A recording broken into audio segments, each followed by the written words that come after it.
ಶ್ರೀಕೃಷ್ಣ ಶ್ರೀಕೃಷ್ಣ ಶ್ರೀಕೃಷ್ಣ.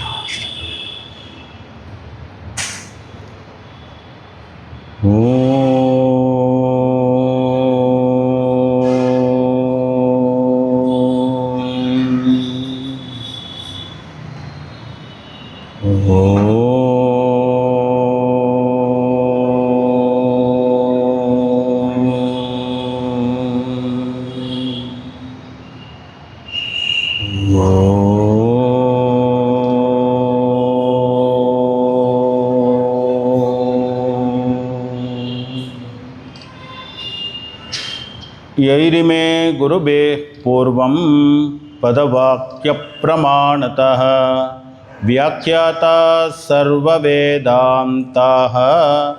ತಾನಿತ್ಯಂ ಪ್ರಣತೋಸ್ಮ್ಯಹಂ ಚಿನ್ಮಯಂ ವ್ಯಾಪಿ ಯತ್ ಸರ್ವಂ ತ್ರೈಲೋಕ್ಯಂ ಸಚರಾಚರಂ ತತ್ಪದಂ ದರ್ಶಿತಂ ಯೇನ ತಸ್ಮೈ ಶ್ರೀ ಗುರವೇ ನಮಃ. ಸಮಸ್ತಜನಕಲ್ಯಾಣೇ ನಿರತಂ ಕರುಣಾಮಯಂ ನಮಾಮಿ ಚಿನ್ಮಯಂ ದೇವಂ ಸದ್ಗುರುಂ ಬ್ರಹ್ಮವೇದ್ವರಂ. ಧ್ಯಾನಮೂಲಂ ಗುರೋರ್ಮೂರ್ತಿಃ ಪೂಜಾಮೂಲಂ ಗುರೋಃ ಪದಂ ಮಂತ್ರಮೂಲಂ ಗುರೋರ್ವಾಕ್ಯಂ ಮೋಕ್ಷಮೂಲಂ ಗುರೋಃ ಕೃಪಾ. ಮೋಕ್ಷಮೂಲಂ ಗುರೋಃ ಕೃಪಾ. ಗೀತೆಯ 6ನೇ ಅಧ್ಯಾಯದ ಚಿಂತನೆಯನ್ನು ಮಾಡ್ತಾ ಇದ್ದೀವಿ. 23 ಶ್ಲೋಕಗಳನ್ನು ನೋಡಿ ಆಯಿತು. ಈಗ 24 ಮತ್ತು 25 ಈ ಎರಡೂ ಶ್ಲೋಕಗಳನ್ನು ಒಟ್ಟಾಗಿ ಹೇಳ್ಕೊಡ್ತೇನೆ, ನಂತರ ರಿಪೀಟ್ ಮಾಡಿ. ಸಂಕಲ್ಪ ಪ್ರಭವಾನ್ ಕಾಮಾನ್ ತ್ಯಕ್ತ್ವಾ ಸರ್ವಾನ್ ಶೇಷತಃ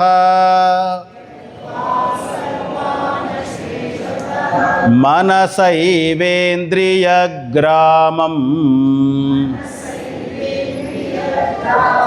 ವಿನಿಯಮ್ಯ ಸಮಂತತಃ ಶನೈ ಶನೈರುಪರಮೇತ್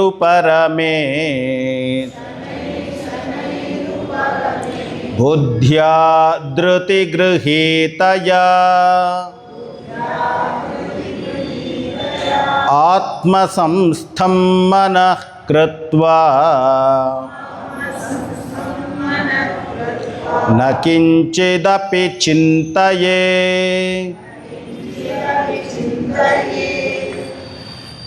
ಸಂಕಲ್ಪ ಪ್ರಭವಾನ್ ಸರ್ವಾನ್ ಕಾಮಾನ್ ಅಶೇಷತಃ ತ್ಯಕ್ತ್ವಾ. ಸಂಕಲ್ಪ ನಮ್ಮಲ್ಲಿ ಕಾಮನೆಯನ್ನು ಸೃಷ್ಟಿ ಮಾಡ್ತದೆ. ಸಂಕಲ್ಪ ಅಂದರೆ ಏನು? ಮನಸ್ಸಿನ ಸ್ವಭಾವ ಏನಪ್ಪ? ನಮ್ಮ ಶಾಸ್ತ್ರಗಳಲ್ಲಿ ಮನಸ್ಸು ಅಂದರೆ ಏನು? ಸಂಕಲ್ಪ ವಿಕಲ್ಪಾತ್ಮಕ ಮನಃ. ಅದರ ಸ್ವಭಾವ ಏನು? ಸಂಕಲ್ಪವನ್ನು ಮಾಡುವುದು, ವಿಕಲ್ಪವನ್ನು ಮಾಡುವುದು. ಸಂಕಲ್ಪ ಅಂದರೆ ಏನು? ಮಾಡ್ತೇನೆ. ವಿಕಲ್ಪ ಅಂದರೆ ಇದು ಮಾಡಲಾ ಅದು ಮಾಡಲಾ, ಇದು ವಿಕಲ್ಪ. ವಿಕಲ್ಪಗಳು ಹಲವಾರು, ಸಂಕಲ್ಪಗಳು ತುಂಬ ಕಡಿಮೆ. ಈ ಸಂಕಲ್ಪ ಏನು ಮಾಡ್ತದೆ? ನಮ್ಮ ಮನಸ್ಸನ್ನು ದುರ್ಬಲಗೊಳಿಸ್ತದೆ. ರಮಣ ಮಹರ್ಷಿಗಳು ಹೇಳಿದ್ದು, ಸುಮ್ಮನೆ ಇರು, ಸಂಕಲ್ಪ ಮಾಡಲಿಕ್ಕೆ ಹೋಗಬೇಡ.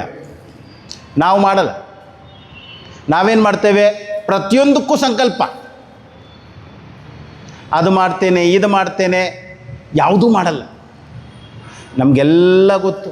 ಸ್ಕೂಲಲ್ಲೆಲ್ಲ ನಾವು ಓದ್ತಾ ಇರಬೇಕಾದ್ರೆ ಫಸ್ಟ್ ಮನೆಯಲ್ಲಿ ಒಂದು ಟೈಮ್ ಟೇಬಲ್ ಹಾಕ್ಕೊಳ್ತಾ ಇದ್ವಿ, ಏನೇನು ಓದಬೇಕು ಅಂತ. ಅದಕ್ಕೆ ಹೆಸರು ಸಂಕಲ್ಪ. ಅಲ್ಲಿಂದಾನೇ ಇದೆ.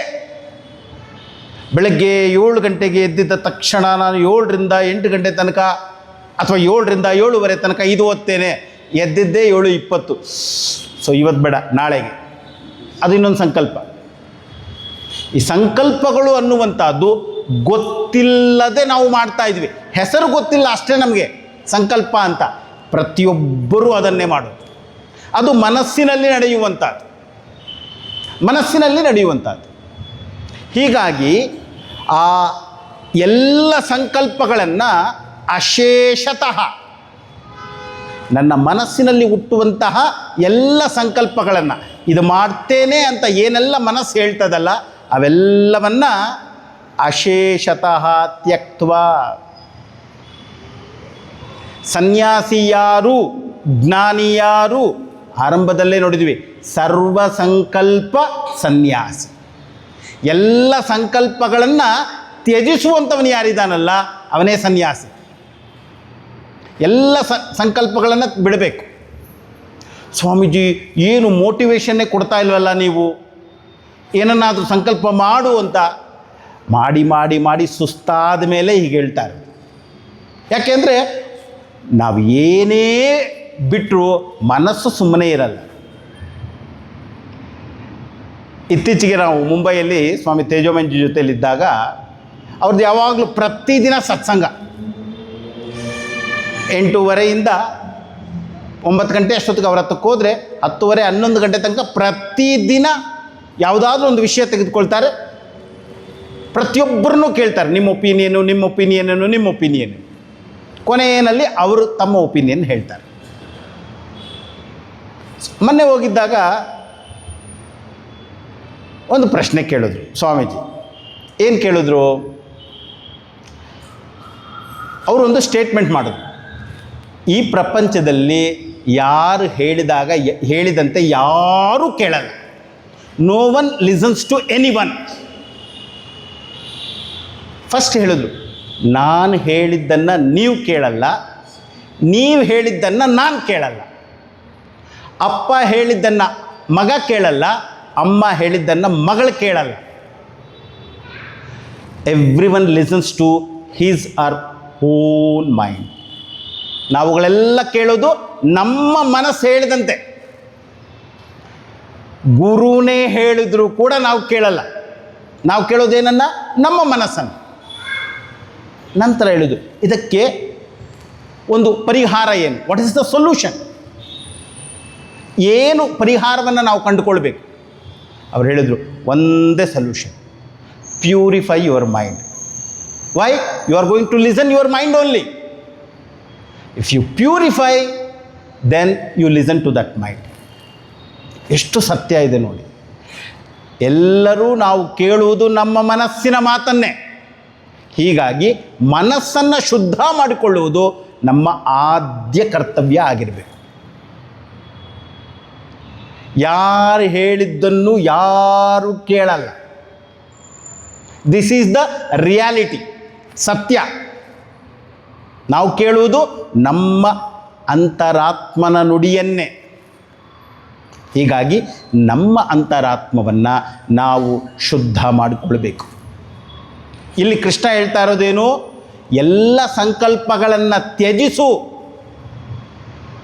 ಮನಸ್ಸು ಮತ್ತು ಇಂದ್ರಿಯ ಗ್ರಾಮಗಳು ಅನ್ನುವಂಥದ್ದೇನಿದೆ, ಇಂದ್ರಿಯಗಳ ಸಮುದಾಯ ಅನ್ನುವಂಥದ್ದೇನಿದೆ, ಅದನ್ನು ಎಲ್ಲ ಪ್ರಕಾರದಿಂದ ಏನು ಮಾಡಬೇಕು? ವಿನಿಯಮ್ಯ, ಅದನ್ನು ನಿಯಮಿಸಬೇಕು, ನಿಗ್ರಹಿಸಬೇಕು. ಯಾಕೆ? ಮನಸ್ಸು ಬೇಕು ಬೇಕು ಬೇಕು ಅಂತದೆ. ನಾನು ಸ್ವಲ್ಪ ನಿಲ್ಲು. ಮರಳುಮನಿಯನ ಕಗ್ಗದಲ್ಲಿ DVG ಹೇಳ್ತಾರೆ, ಬೇಕು ಬೇಕೇನೆ ಕಲಹ, ಸಾಕು ಸಾಕೆನೆ ಶಾಂತಿ, ಬೇಕೆನ್ನುವುದನ್ನು ಕಲಿತು ಸಾಕೆನ್ನುವುದನ್ನು ಮರೆತರೆ ವ್ಯಾಕುಲತೆ ತಪ್ಪೀತೆ ಮರುಳ ಮುನಿಯ. ಬೇಕು ಬೇಕು ಬೇಕು ಅಂದರೆ ಅಶಾಂತಿ, ಸಾಕು ಅಂದರೆ ಶಾಂತಿ. ನಾವೇನು ಮಾಡಿದ್ದೀವಿ? ಬೇಕೆನ್ನುವುದನ್ನು ಕಲ್ತಿದ್ದೇವೆ, ಸಾಕು ಅನ್ನುವುದನ್ನು ನಿಲ್ಲಿಸಿದ್ದೇವೆ. ಹೀಗಾಗಿ ಏನು ಮಾಡಬೇಕು? ಮನಸ್ಸು ಏನೇನೋ ಕೇಳ್ತದೆ, ಸಾಕು. ಆ ಕೇಳಬಾರ್ದು ಅಂದರೆ ಏನು ಮಾಡಬೇಕು? ನನ್ನನ್ನು ನಾನು ಸಾಧನೆಯಲ್ಲಿ ತೊಡಗಿಸಿಕೊಳ್ಬೇಕು. ನಾನು ಮತ್ತೆ ಮತ್ತೆ ಹೇಳೋದು, ಒಬ್ಬ ಪಾರ್ಟ್ನರ್ ಮಾಡಿಕೊಳ್ಬೇಕು. ಒಂದೇ ಇಚ್ಛೆ ಉಳ್ಳಂತಹ, ಶಾಸ್ತ್ರಾಧ್ಯಯನದಲ್ಲಿ ಆಸಕ್ತಿ ಉಳ್ಳಂತಹ ವ್ಯಕ್ತಿಯನ್ನು ಒಬ್ಬ ಪಾರ್ಟ್ನರ್ ಮಾಡ್ಕೊಳ್ಬೇಕು. ಎಲ್ಲ ಕಡೆನೂ ಇಷ್ಟೇ. ಯೋಗ ಅನ್ನುವಂಥದ್ದು ಇನ್ನೊಬ್ಬ ಜೊತೆಯಲ್ಲಿದ್ದರೆ ಬಂದು ಹೇಳಬೇಕು, ನಡಿ ಯೋಗಕ್ಕೆ ಹೋಗುವ ಅಂದರೆ ಮಾತ್ರ ನಾವು ಯೋಗ ಮಾಡೋದು. ನಾನು ಒಬ್ಬನೇ ಮಾಡ್ತೀನಿ, 1 2 3 4th ಡೇ ಸ್ಟಾಪ್. ಅದು ನ್ಯೂ ಇಯರಲ್ಲಿ. ಜಿಮ್ಗೆ ಹೋಗ್ಬೇಕಾದ್ರೂ ಕೂಡ ಇನ್ನೊಬ್ಬ ಪಾರ್ಟ್ನರ್ ಇದ್ರೇ ಹೋಗುವ ಅಂತ ಹೋಗೋದು, ಒಬ್ಬನೇ ನೋ. ನೀವು ಪ್ರಯತ್ನ ಪಟ್ಟಿದ್ದೀವಿ, ಎಲ್ಲರೂ ಮಾಡಿದ್ದೀವಿ ನಾವು ಇದನ್ನು. ನಮ್ಮ ಸ್ವಾಮೀಜಿ ನಮ್ಗೆ ಹೇಳಿದ್ರು, ಮೇಕ್ ಎ 1 ಪಾರ್ಟ್ನರ್. ಸೊ ಪ್ರತಿನಿತ್ಯ ನಾವು ಓದ್ತೇವೆ. ನನಗಿಷ್ಟ ಇಲ್ಲ ಅಂದರೆ ಅವ ಫೋನ್ ಮಾಡ್ತಾನೆ, ಅವ ಇರ್ತಾನೆ, ಅವನಿಗಿಷ್ಟ ಇಲ್ಲ ಅಂದರೆ ನಾನು ರೆಡಿ ಇರ್ತೀನಿ. ಹೀಗಾಗಿ ಆ ಮನಸ್ಸಿಗೆ ಶಿಕ್ಷಣವನ್ನು ಕೊಡೋದಿದೆಯಲ್ಲ, ಅಶುದ್ಧ ಮಾಡೋದಿದೆಯಲ್ಲ, ಅದು ಬಹಳ ಬಹಳ ಮುಖ್ಯ. ಹೇಗೆ ಮಾಡಬೇಕು? ಒಂದೇ ಸತಿ ಮಾಡಬೇಕಾ? ಇಲ್ಲ. ಶನೈ ಶನೈ ಉಪರಮೇತ್. ನಮ್ಮಲ್ಲಿ ನವಗ್ರಹಗಳು ಅಂತ ಇದೆ. ಆ ನವಗ್ರಹಗಳಲ್ಲಿ ಶನಿ ಅಂತ ಇದ್ದಾನೆ. ಆ ಶನಿಗೆ ಇನ್ನೊಂದು ಹೆಸರು ಶನೈಶ್ಚರ ಅಂತ. ನೀವು ಏನು ಸ್ವಾಮೀಜಿ ತಪ್ಪು ಬರೆದು ಬಿಟ್ಟಿದ್ದೀರಲ್ಲ, ಶನೈಶ್ಚರ ಅದು ಶನೀಶ್ವರ ಅಲ್ವಾ? ಶನೀಶ್ವರನೂ ಕರೆಕ್ಟು, ಶನೈಶ್ಚರನೂ ಕರೆಕ್ಟ್. ಶನೈಹಿ ಅಂದರೆ ನಿಧಾನವಾಗಿ ಅಂತ. ಇರುವ ಎಲ್ಲ ಗ್ರಹಗಳಲ್ಲಿ ತುಂಬ ಹೆಚ್ಚು ಸಮಯ ಸೂರ್ಯನನ್ನು ಸುತ್ತಲಿಕ್ಕೆ ಯಾರಿಗೆ ಬೇಕು ಅಂದರೆ ಶನಿಗೆ. ಮರ್ಕ್ಯುರಿ ಬುಧ ಇದನ್ನಲ್ಲ, 1 ವರ್ಷದಲ್ಲಿ 4 ರೌಂಡ್ ಆಗ್ತಾನೆ ಸೂರ್ಯನಿಗೆ. 1 ವರ್ಷದಲ್ಲಿ 4, 80 ದಿನ ಸಾಕು ಅವನಿಗೆ 1 ರೌಂಡ್ ಹಾಕಲಿಕ್ಕೆ. Because is closest to sun. Farthest ಯಾರಪ್ಪ ಅಂದರೆ ಶನಿ. ಆದ್ದರಿಂದ ಶನಿಯನ್ನು ಮಂದಗ್ರಹ ಅಂತ ಕರಿತೀವಿ. 30 ಇಯರ್ಸ್ ಬೇಕು ಅವನಿಗೆ 1 ರೌಂಡ್ ಹಾಕಬೇಕಾದ್ರೆ. 30 ವರ್ಷ. ನಮ್ಮೆಲ್ಲರ ಬದುಕಿನಲ್ಲಿ ಮ್ಯಾಕ್ಸಿಮಮ್ 2 ಸತಿ ಬರ್ಬೋದು. ಹೆಚ್ಚು ಪಾಪ ಮಾಡಿದರೆ 3 ಸತಿ ಬರ್ತದೆ. 90 ವರ್ಷ ಆಗ್ತದೆ. ಯೋಚನೆ ಮಾಡಿ. ಇವಾಗ ಆ ಶನೈಹಿ ಅಂದರೆ ಏನು? ನಿಧಾನ ನಿಧಾನ. ಶನೈಶ್ಚರ ಅಂದರೆ ನಿಧಾನವಾಗಿ ಚಲಿಸುವವನು. ಅವನದು ಸ್ಪೀಡ್ ಜೋರೇ ಇದೆ. ಆದರೆ ಸೂರ್ಯನಿಂದ ಅವ ಎಷ್ಟು ದೂರ ಇದ್ದಾನೆ? 1 ಬಿಲಿಯನ್ ಕಿಲೋಮೀಟರ್ಸ್ ಏನೋ ಇದ್ದಾನವ, ಅಷ್ಟು ದೂರ ಇದ್ದಾನೆ. ಹೀಗಾಗಿ ಅವನು ನಿಧಾನ ಅಂತೀವಿ. ಮನಸ್ಸನ್ನು ನಿಗ್ರಹಿಸಬೇಕಾದರೂ ಕೂಡ ನಾವು ಮಾಡಬೇಕಾದಾಗೆ ಶನೈಶ್ಚನ, ನಿಧಾನವಾಗಿ ನಿಧಾನವಾಗಿ. ಇನ್ನೇನು ಚಾತುರ್ಮಾಸ ಶುರುವಾಗ್ತಾ ಇದೆ. ಚಾತುರ್ಮಾಸ ಶುರುವಾಗ್ತಾ ಇದೆ ಅಂದಾಗ ಏನು ಮಾಡ್ತೀವಿ? ಹೇಳಿದ್ದಾರೆ ನಿಯಮಗಳು. 1ನೇ ತಿಂಗಳಿನಲ್ಲಿ ಇಂಥದ್ದನ್ನು ನಾನು ಅವಾಯ್ಡ್ ಮಾಡ್ತೀನಿ, 2ನೇ ತಿಂಗಳಲ್ಲಿ ಇದು ಮತ್ತು ಇನ್ನೊಂದನ್ನು ಹೊಸದನ್ನು ಸೇರಿಸ್ಕೊಳ್ತೇನೆ. ಹೀಗೆ 4 ತಿಂಗಳು ನೀನು ನಿಗ್ರಹಿಸು. ಏತಕ್ಕೆ? ಮನಸ್ಸನ್ನು ಶಾಂತಗೊಳಿಸಲಿಕ್ಕಷ್ಟೇ, ಬೇರೆ ಇನ್ನೇನಿಲ್ಲ. ತುಂಬ ಸತಿ ಫೇಲ್ಯೂರ್ ಆಗ್ತೀವಿ ನಾವು. ಆದರೂ ಹಂತ ಹಂತವಾಗಿ ಹೀಗಾಗಿ ಶನೈಹಿ ಶನೈಹಿ ಉಪರಮೇತ್ ಬುದ್ಧಿಯ ಧೃತಿಗೃಹೀತಯ. ಧೈರ್ಯವಾಗಿ ಬುದ್ಧಿಯ ಮುಖಾಂತರ ಏನು ಮಾಡಬೇಕು? ಮನಸ್ಸನ್ನು ನಿಗ್ರಹಿಸಲಿಕ್ಕೆ ಪ್ರಯತ್ನ ಪಡಬೇಕು. ನಿಗ್ರಹಿಸಿ ಏನು ಮಾಡಬೇಕು? ಆತ್ಮಸಂಸ್ತಂಭನ ಕೃತ್ವ, ಅದನ್ನು ಆತ್ಮನಲ್ಲಿ ನಿಲ್ಲಿಸಬೇಕು. ಆತ್ಮನಲ್ಲಿ ಅಂದ್ರೇನು? ನನ್ನಲ್ಲಿ, ನನ್ನ ಕಡೆಗೆ ಅದರ ಅಟೆನ್ಷನ್ ಅನ್ನುವಂಥದ್ದನ್ನು ತೋರಿಸಬೇಕು. ಇದು ಬಹಳ ಬಹಳ ಮುಖ್ಯ. ಇದೊಂದು ಅಭ್ಯಾಸ ಮಾಡಿ. ಏನು ಅಭ್ಯಾಸ ಮಾಡಬೇಕು? ಯಾವುದೇ ಒಂದು ಕ್ಯಾರೆಕ್ಟರ್ ತೆಗೆದುಕೊಳ್ಳಿ. ನಮ್ಮ ರಾಮಾಯಣ ಮಹಾಭಾರತ ಇರ್ಬೋದು, ಪುರಾಣ ಗ್ರಂಥಗಳಿರ್ಬೋದು. ಒಂದು ಕ್ಯಾರೆಕ್ಟರ್, ಆ ಗುಣ ನನ್ನಲ್ಲಿ ಇದೆಯಾ ಅಂತ ಪ್ರಶ್ನೆ ಆಗಬೇಕು. ಅಲ್ಲ, ಇದ್ದೇ ಇರ್ತದೆ, ಡೌಟೇ ಇಲ್ಲ. ಡಿ.ವಿ.ಜಿ ಹೇಳ್ತಾರೆ, ರಾವಣನು ದಶಶಿರನು ದೇವ್ನರನು ಶತಶಿರನು. ರಾವಣನಿಗೆ 10 ತಲೆ ಅಂತೀವಿ, ನಮಗೆ 100 ತಲೆ.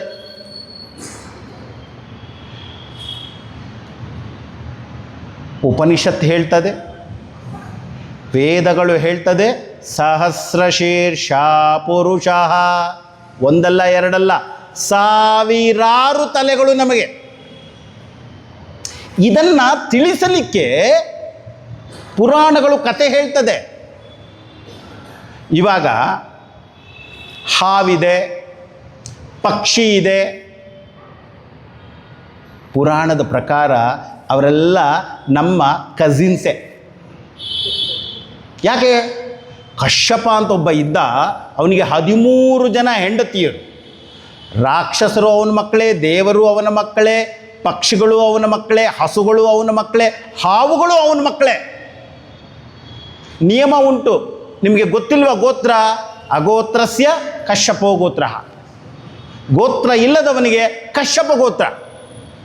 ಹಾವುದು ಕೂಡ ಕಶ್ಯಪ ಗೋತ್ರವೇ, ಪಕ್ಷಿದು ಕೂಡ ಕಶ್ಯಪ ಗೋತ್ರವೇ, ಎಲ್ಲರದ್ದು ಕಶ್ಯಪ ಗೋತ್ರವೇ. ಅಂದರೆ ಏನು? ನಮಗೆಲ್ಲ ಅವ್ರ ಕಸಿನ್ಸೇ. ಸರ್ವಾತ್ಮ ಭಾವ ಬರಬೇಕು. ಯಾಕೆ? ಈ ಆಲೋಚನೆ ಬರಬೇಕು. ಒಂದು ಕ್ಯಾರೆಕ್ಟರ್ ತೆಗೆದುಕೊಳ್ಳಿ, ನಮ್ಮ ಬದುಕಿನ ಜೊತೆಯಲ್ಲಿ ನೋಡಿ ನೀವು. ದುರ್ಯೋಧನ ಮತ್ತು ನಾನು, ಕಂಸ ಮತ್ತು ನಾನು, ನಾವು ಕೂಡ ಕಂಸಾನೇ, ಏನು ವ್ಯತ್ಯಾಸ ಇಲ್ಲ. ನಮಗೆ ಗೊತ್ತಾದರೆ ಇದರಿಂದ ನನ್ನ ಸಾವು ಅಂತ, ಕಂಸನಿಗಿಂತ ಇನ್ನೂ ಚಂದದಲ್ಲಿ ಬುದ್ಧಿ ಉಪಯೋಗಿಸ್ತೀವಿ ನಾವು ಅಲ್ವಾ? ಕಂಸ ಅನ್ನುವಂಥ ಒಂದು ರೀತಿಯಲ್ಲಿ ಪೆದ್ದ ಅನ್ನಬೇಕು ಅವನಿಗೆ. ತನ್ನ ತಂಗಿಯ 8ನೇ ಮಗ ಅನ್ನುವಂಥವನಿಂದ ತನ್ನ ಮೃತ್ಯು ಅಂತ ಕಂಸನಿಗೆ ಗೊತ್ತಾಯಿತು. ನಾವಾಗಿದ್ದಿದ್ರೆ ಸುಮ್ಮನೆ ಕೂತ್ಕೊಂಡು ಯೋಚನೆ ಮಾಡಿ, ಆ ಸನ್ನಿವೇಶದಲ್ಲಿ ನಾನೇ ಕಂಸ ಆಗಿದ್ದಿದ್ರೆ ಕಂಸನಿಗಿಂತ ಬ್ರಿಲಿಯಂಟ್ ಥಾಟ್ಸ್ ನಮ್ಮ ತಲೆಯಲ್ಲಿತ್ತು ಅಲ್ವಾ? ಯಾರು ಕಂಸ ಹಾಗಾದರೆ? ನಾನೇ ತಾನೇ. ರಾಮನೂ ನನ್ನೊಳಗಡೆನೇ ಇದ್ದಾನೆ, ರಾವಣನೂ ನನ್ನೊಳಗಡೆನೇ ಇದ್ದಾನೆ. ರಾಮನೂ ಕೂಡ ಮನಸ್ಸಿನ ಒಂದು ವೃತ್ತಿ, ರಾವಣನೂ ಕೂಡ ಒಂದು ಮನಸ್ಸಿನ ವೃತ್ತಿ. ನನ್ನ ಮನಸ್ಸನ್ನು ರಾಮನಲ್ಲಿ ತಂದು ನಿಲ್ಲಿಸುವುದಕ್ಕೆ ಹೆಸರು ಆತ್ಮಸಂಸ್ಥಂ ಮನಃಕೃತ್ವ. ನನಗೆ ಚಾಯ್ಸ್ ಇದೆ, ರಾವಣನಲ್ಲೂ ನಿಲ್ಲಿಸಬಹುದು, ರಾಮನಲ್ಲೂ ನಿಲ್ಲಿಸಬಹುದು. ಶನೈ ಶನೈರುಪರಮೇತ್ ಬುದ್ಧ್ಯಾ ಧೃತಿ ಗೃಹೀತಯ ಆತ್ಮಸಂಸ್ಥಂ ಮನಃಕೃತ್ವ ನ ಕಿಂಚಿದಪಿ ಚಿಂತೆಯೇತ್. ನಮ್ಮ ಮನಸ್ಸು ಏನು ಮಾಡಬೇಕು? ರಾಮನಲ್ಲಿ ನಿಲ್ಲಬೇಕು, ಕೃಷ್ಣನಲ್ಲಿ ನಿಲ್ಲಬೇಕು. ಅದನ್ನು ನಾವು ಆಲೋಚನೆ ಮಾಡಬೇಕು. ಪ್ರಕೃತಿಯನ್ನು ನೋಡಿ, ಭೂಮಿ ಎನ್ನುವಂಥದ್ರಲ್ಲಿ 70ಕ್ಕೂ ಹೆಚ್ಚು ಭಾಗ ನೀರಿದೆ ಅಲ್ವಾ? ಹೌದು. ಉಪಾಸನೆಗಳು ಅಂದರೆ ಇದೆ. ಉಪಾಸನ ಮನೋವ್ಯಾಪಾರ. ಛಾಂದೋಗ್ಯ ಉಪನಿಷತ್ತಿನಲ್ಲಿ ಆಚಾರ್ಯರು ಭಾಷ್ಯದಲ್ಲಿ ಸ್ಪಷ್ಟವಾಗಿ ಹೇಳ್ತಾರೆ, ಮನಸ್ಸಿನ ವ್ಯಾಪಾರವೇ ಉಪಾಸನ. ಹೊರಗಡೆ ಏನು ಕಾಣಿಸ್ತಾ ಇದೆ ಅದು ಭೌತಿಕ, ಅದೇ ಅಧ್ಯಾತ್ಮ ನಿನ್ನ ಒಳಗಡೆ ಇದೆ. ಕಣ್ಣಿಗೆ ಕಾಣದ ಅಧಿದೈವ ಅನ್ನುವಂಥವನು ಯಾರಿದ್ದಾನೆ ಅವನೇ ಅಧ್ಯಾತ್ಮ ನಿನ್ನಲ್ಲಿದ್ದಾನೆ. ಇದಕ್ಕೆ ಹೆಸರು ಉಪಾಸನೆ. ಸೂರ್ಯ, ಛಾಂದೋಗ್ಯ ಉಪನಿಷತ್ತಲ್ಲಿ ನೀವು ನೋಡಬೇಕು, ಸೂರ್ಯ ಅಂದರೆ ತಪ್ಪು ತಿಳಿಬೇಡ, ನಿನ್ನ ಕಣ್ಣೇ ಸೂರ್ಯ. ಅಲ್ಲಿ ಒಂದು ಉಪಾಸನೆ ಬರ್ತದೆ, ಸೂರ್ಯ ಈಸ್ ಈಕ್ವಲ್ ಟು ಐ, ಅಕ್ಷಿ ಉಪಾಸನೆ. ನನ್ನ ಕಣ್ಣು ಹೇಗಿದೆಯೋ ಹಾಗೆ ಸೂರ್ಯ ಇರುವುದು. ಅಲ್ಲಿ 5 ರೀತಿ ಸ್ಟೆಪ್ಸ್ ಕೊಡ್ತಾನೆ. ಸೂರ್ಯನಲ್ಲಿ ಒಂದು ಬಿಳಿ ಪರದೆ ಉಂಟು, ಒಂದು ಒಂದು ಒಂದು ಸರ್ಕಂಫರೆನ್ಸಲ್ಲಿ ಅವನಿಗೆ ಬಿಳಿ ಅನ್ನುವಂಥದ್ದಿದೆ, ನಂತರ ಒಂದು ಡಾರ್ಕ್ ಸ್ಪಾಟ್ ಅನ್ನುವಂಥದ್ದಿದೆ, ಅದರೊಳಗಡೆ ಇನ್ನೊಂದು ಡಾರ್ಕ್ ಸ್ಪಾಟ್ ಅನ್ನುವಂಥದ್ದಿದೆ. ನನ್ನ ಕಣ್ಣು ಕೂಡ ಹಾಗೆ ಇದೆ. ಇದು ಉಪಾಸನೆ, ಕಂಪೇರ್ ಮಾಡುವಂಥದ್ದು. ಭೂಮಿ ಎನ್ನುವಂಥದ್ರಲ್ಲಿ 70 ಭಾಗ ನೀರಿದೆ, ನನ್ನ ಶರೀರದಲ್ಲೂ ಕೂಡ 70 ಭಾಗ ನೀರೇ ಇರುತ್ತೆ. ಯೋಚನೆ ಮಾಡ್ತಾ ಮಾಡ್ತಾ ಮಾಡ್ತಾ ಹೋದರೆ ಆ ಏನೊಂದು ಹೊರ ಜಗತ್ತಿದೆ, ಬಾಹ್ಯ ಜಗತ್ತು, ಅಧಿಭೌತಿಕ ಜಗತ್ತು, ಅಧ್ಯಾತ್ಮ ಅಂದರೆ ನಾನು, ಇವೆರಡೂ ಒಂದೇ. ಅಧಿದೈವ ಮತ್ತು ನಾನು ಒಂದೇ. ಈ ರೀತಿ ಒಂದು ಸಮಾನಾಧಿಕರಣವನ್ನು ಕಾಣುವುದೇನಿದೆ, ಇದಕ್ಕೆ ಹೆಸರು ಆತ್ಮ ಸಂಸ್ತಂಭನ ಕೃತ್ವ. ಅದು ಜ್ಞಾನದ ಮುಖಾಂತರವಷ್ಟೇ ಸಾಧ್ಯ. ವಿಚಾರ ಮಾಡಬೇಕು. ಎಲ್ಲವೂ ನನ್ನಲ್ಲೇ ಇದೆ. ಕಾಮವು ನನ್ನಲ್ಲೇ ಇದೆ, ಕ್ರೋಧವು ನನ್ನಲ್ಲೇ ಇದೆ, ಲೋಭವು ನನ್ನಲ್ಲೇ ಇದೆ, ಧರ್ಮ ನನ್ನಲ್ಲಿದೆ, ಅರ್ಥ ನನ್ನಲ್ಲಿದೆ, ಕಾಮ ನನ್ನಲ್ಲಿದೆ, ಮೋಕ್ಷ ಅದು ಕೂಡ ನನ್ನಲ್ಲೇ ಇದೆ.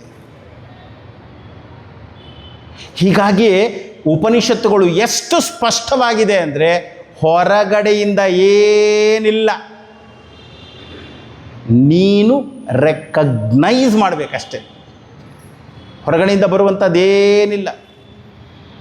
ಹೀಗಾಗಿಯೇ ಸಾಕ್ರೆಟಿಸ್ ಯಾವ ಜ್ಞಾನವನ್ನು ಪಡೆದ ಅದೇ ನಮ್ಮ ಉಪನಿಷತ್ತಿನಲ್ಲಿರೋದು.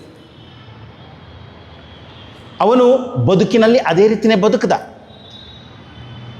ಹೀಗಾಗಿ ಆತ್ಮ ಸಂಸ್ತಂಭನ ಕೃತ್ವ ಅಂದರೆ ನನ್ನ ಅಟೆನ್ಷನ್ ಅನ್ನುವಂಥದ್ದನ್ನೇನು ಮಾಡಬೇಕು, ನನ್ನ ನಿಜ ಸ್ವರೂಪದತ್ತಕ್ಕೆ ತರಬೇಕು. ಆತ್ಮ ಒಂದೇ. ಗೀತೆಯ 13ನೇ ಅಧ್ಯಾಯದಲ್ಲಿ ಕೃಷ್ಣ ಹೇಳೋದು ಇದನ್ನೇ. ಇದಂ ಶರೀರಂ ಕೌಂತೆಯ, ಹೇ ಅರ್ಜುನ, ಈ ಶರೀರಕ್ಕೆ ಹೆಸರು ಕ್ಷೇತ್ರ. ಈ ಕ್ಷೇತ್ರವನ್ನು ತಿಳಿಯುವವನಿಗೆ ಹೆಸರು ಕ್ಷೇತ್ರಜ್ಞ. ಜ್ಞ ಶಬ್ದ ಎಲ್ಲಿ ನಾವು ಸೇರಿಸ್ತೇವೋ ತಿಳಿಯುವವನು, ತತ್ವವನ್ನು ತಿಳಿಯುವವನು ತತ್ವಜ್ಞ, ಮರ್ಮವನ್ನು ತಿಳಿಯುವವನು ಮರ್ಮಜ್ಞ, ಎಲ್ಲವನ್ನು ತಿಳಿಯುವವನು ಸರ್ವಜ್ಞ, ಏನೂ ತಿಳಿಯದವನು ಅಜ್ಞ, ಕ್ಷೇತ್ರವನ್ನು ತಿಳಿಯುವವನು ಕ್ಷೇತ್ರಜ್ಞ. ಇವಾಗ ತಿಳಿಯುವವನು ತಿಳಿಯಲ್ಪಟ್ಟದ್ದು ಎರಡಾಯಿತು. ದೃಶ್ಯ ದೃಕ್. ಕೃಷ್ಣನ ಹೇಳ್ತಾನೆ ನೆಕ್ಸ್ಟು, ಇಲ್ಲಿಗೆ ನಿಲ್ಲಿಸಲ್ಲ ಅವನು. ಕ್ಷೇತ್ರಜ್ಞಂ ಚಾಪಿ ಮಾಂ ವಿದ್ಧಿ ಸರ್ವಕ್ಷೇತ್ರೇಷು ಭಾರತ. ಎಲ್ಲ ಕ್ಷೇತ್ರಗಳಲ್ಲಿ ಇರುವ ಕ್ಷೇತ್ರಜ್ಞ ನಾನೇ ವಾಸುದೇವ ಕೃಷ್ಣ. ಹೀಗಾಗಿ ಕೃಷ್ಣ ಎಲ್ಲಿದ್ದಾನೆ? ಹೃದಯದಲ್ಲೇ ಇದ್ದಾನೆ. ನಮ್ಮೆಲ್ಲರ ಹೃದಯ ಯಾರು? ಕೃಷ್ಣ ಅಥವಾ ರಾಮ ಅಥವಾ ಶಿವ ಅಥವಾ ದೇವಿ. ನೀವು ಇಷ್ಟ ದೇವರು ಯಾರನ್ನು ಬೇಕಾದರೂ ಇಟ್ಕೊಳ್ಳಿ. ಎಲ್ಲಿರೋದು? ಎಲ್ಲರ ಹೃದಯವಾಸಿ. ಅಲ್ಲಿಗೆ ತಂದು ನನ್ನ ಹೊರಹೋಗುವ ಮನಸ್ಸನ್ನು ತಂದು ನಿಲ್ಲಬೇಕು. ಅದು ಸಾಧನೆ. ಆತ್ಮ ಸಂಸ್ತಂಭನ ಕೃತ್ವ ನಕಿಂಚಿದಪಿ ಚಿಂತೆಯೇತ್. ಬೇರೆ ಇನ್ನೇನನ್ನು ಮಾಡಬೇಡ. ನಾವು ಏನೇ ಓದಿದರೂ ಕೂಡ ಆ ಹೃದಯದತ್ತಕ್ಕೆ ತರುವುದು ಹೇಗೆ, ಅದು ವಿಚಾರ. ಏನೇ ಓದಲಿ, ಒಂದು ಸಣ್ಣ ಕತೆ ಓದುವ, ಆ ಕಥೆಯಿಂದ ಬರಬೇಕು. ಒಂದು 8-10 ವರ್ಷದ ಹಿಂದೆ ಹುಬ್ಬಳ್ಳಿನಲ್ಲಿ ತೇಜುಮ್ಯಾನಂಜಿ ಬಂದಿದ್ರು. ಅವ್ರು ಹೇಳಿದ್ರು, ಆದಿತ್ಯ, ನಾನು US ಹೋಗಬೇಕಿದೆ, ದೇವಸ್ಥಾನದಲ್ಲಿ ಪ್ರಭಾವಳಿ ಅನ್ನುವಂಥದ್ದನ್ನು ಹಾಕಬೇಕಿದೆ. ಇಲ್ಲಿ ನೋಡ್ಬೋದು, ಗಣೇಶ ಮತ್ತು ಹನುಮಂತನಿಗೆ ಪ್ರಭಾವಳಿ ಇದೆ. ಮೇಲ್ಗಡೆ ಒಬ್ಬ ರಾಕ್ಷಸ ಅಂತ ತೆಗೆದಿದ್ದಾನೆ. ಅದ್ರ ಬಗ್ಗೆ ಏನಾದರೂ ಇದ್ದರೆ ಹೇಳುವಂತ. ಸೊ ನಾನು ಎಲ್ಲೋ ಓದಿದ್ದು ಎಲ್ಲ ತಿಳ್ಬಿಟ್ಟು ಒಂದು ಕಳಿಸ್ಕೊಟ್ಟೆ. ಸ್ವಾಮೀಜಿ, ಇದು ಜಲಂಧರನ ಕಥೆಯಿಂದ ಬರ್ತದೆ. ಜಲಂಧರ ಅನ್ನುವಂಥವನು ಶಿವನ ಮಗ. ಆ ಜಲಂಧರನ ಹೆಂಡತಿ ವೃಂದ ಅಂತ ಇರ್ತಾಳೆ. ಆ ಜಲಂಧರ ತುಂಬ ಪವರ್ಫುಲ್ ಇರ್ತಾನೆ. ಆ ನಂತರ ಅದಕ್ಕೆ ರಾಮಾಯಣಕ್ಕೂ ಕೂಡ ಅದೇ ಮೂಲ ಕಥೆ ಅನ್ನುವಂಥದ್ದೆಲ್ಲ ಕಥೆ ಹೇಳಿ, ಈ ಕೀರ್ತಿಮುಖ ಅನ್ನುವಂಥವನೊಬ್ಬ ಇರ್ತಾನೆ. ಆ ಕೀರ್ತಿಮುಖ ಅನ್ನುವಂಥವನು ಶಿವನ ಜಟೆಯಿಂದ ಹುಟ್ಟಿದ್ದಾನೆ. ಅವನು ನಾನು ಏನು ಮಾಡಲಿ ಅಂತ ಕೇಳ್ತಾ ಇದ್ದ. ಶಿವ ಹೇಳ್ದ, ನಿನಗೆ ಕೆಲಸ ಇಲ್ಲ, ಸುಮ್ಮನೆ ಇರು ಅಂದ. ಇಲ್ಲ, ನನಗೇನಾದರೂ ತಿನ್ಲಿಕ್ಕೆ ಕೊಡು ಅಂದ. ಕೈಲಾಸದಲ್ಲಿರೋ ಎಲ್ಲ ಐಟಮ್ಸ್ ಕೊಟ್ಟರು ಅವನ ಹಸಿವು ಅನ್ನುವಂಥದ್ದು ಇಂಗಲಿಲ್ಲ. ಕೊನೆಗೆ ಶಿವ ಹೇಳ್ದ, ನಿನ್ನ ಕಾಲಿಂದ ನೀನೇ ತಿಂದ್ಕೊಂಡು ಬಾ ಅಂದ. ಅವ ಕಾಲನ್ನು ತಿಂದ, ಮಂಡಿ ತಿಂದ, ಇಲ್ಲಿಗೆ ಬಂದ. ಆವಾಗ ಶಿವ ಹೇಳ್ದ, ನನ್ನ ಮೇಲೆ ಇಷ್ಟು ಗೌರವದಿಂದ ನೀನು ನನಗೆ ಗೌರವವನ್ನು ಕೊಟ್ಟು ನನ್ನ ಮಾತನ್ನು ನಡೆಸಿದ್ಯಾ. ಇನ್ನು ಮುಂದೆ ಎಲ್ಲ ದೇವಾಲಯಗಳಲ್ಲಿ ದೇವರಿಗಿಂತ ಮೇಲೆ ನಿನ್ನ ಒಂದು ಚಿತ್ರ ಇರಲಿ, ಅದೇ ಪ್ರಭಾವಳಿ. ದೇವಸ್ಥಾನದ ದ್ವಾರದಲ್ಲೂ ಕೂಡ ನಮಗೆ ಕಾಣಿಸ್ತದೆ. ಕತೆ ಹೇಳಿದೆ. ಹಾಗೆ ಹೇಳಾದಮೇಲೆ ಸ್ವಾಮೀಜಿ ಹತ್ತಕ್ಕೂ ಬಂದು ಹೇಳಿದೆ ಈ ರೀತಿ ಇತ್ತು ಅಂತ. ಸ್ವಾಮೀಜಿ ಇನ್ನೊಂದು ಐಡಿಯಾ ಕೊಟ್ಟರು, ಇನ್ನೊಂದು ವಿಚಾರ ಮಾಡು. ಏನು ವಿಚಾರ ಹೇಳಿದ್ರು? ದೇವರಿಗಿಂತ ದೊಡ್ಡದಾಗಿ ಕಾಣಿಸೋದು ಯಾವುದು? ಪ್ರಭಾವಳಿ. ದೇವರಿಗಿಂತ ಮೇಲಿರೋದು ಯಾವುದು? ಪ್ರಭಾವಳಿ. ನಾವು ಜಗತ್ತಿಗೆ ಏನು ಕಾಣಿಸ್ತಾ ಇದ್ದೀವಲ್ಲ, ಇದೇ ಕೀರ್ತಿಮುಖ. ಹೊರ ಜಗತ್ತಿಗೆ ಕಾಣಿಸ್ತಾ ಇರುವ ನನ್ನ ಮುಖ ಇದೆಯಲ್ಲ, ಅದೇ ಪ್ರಭಾವಳಿ. ಅದರಿಂದ ಸ್ವಲ್ಪ ಕೆಳಗೆ ಇಳಿದರೆ, ಅರ್ಥಾತ್ ಸ್ವಲ್ಪ ಒಳಕ್ಕೆ ಹೋದರೆ ಆತ್ಮಸಂಸ್ಥಂ, ಆ ದೇವರು ಕಾಣಬೇಕಾದ್ರೆ ಆ ಕೀರ್ತಿ ಮುಖದಿಂದ ಸ್ವಲ್ಪ ಕೆಳಕ್ಕೆ ಬರಬೇಕು.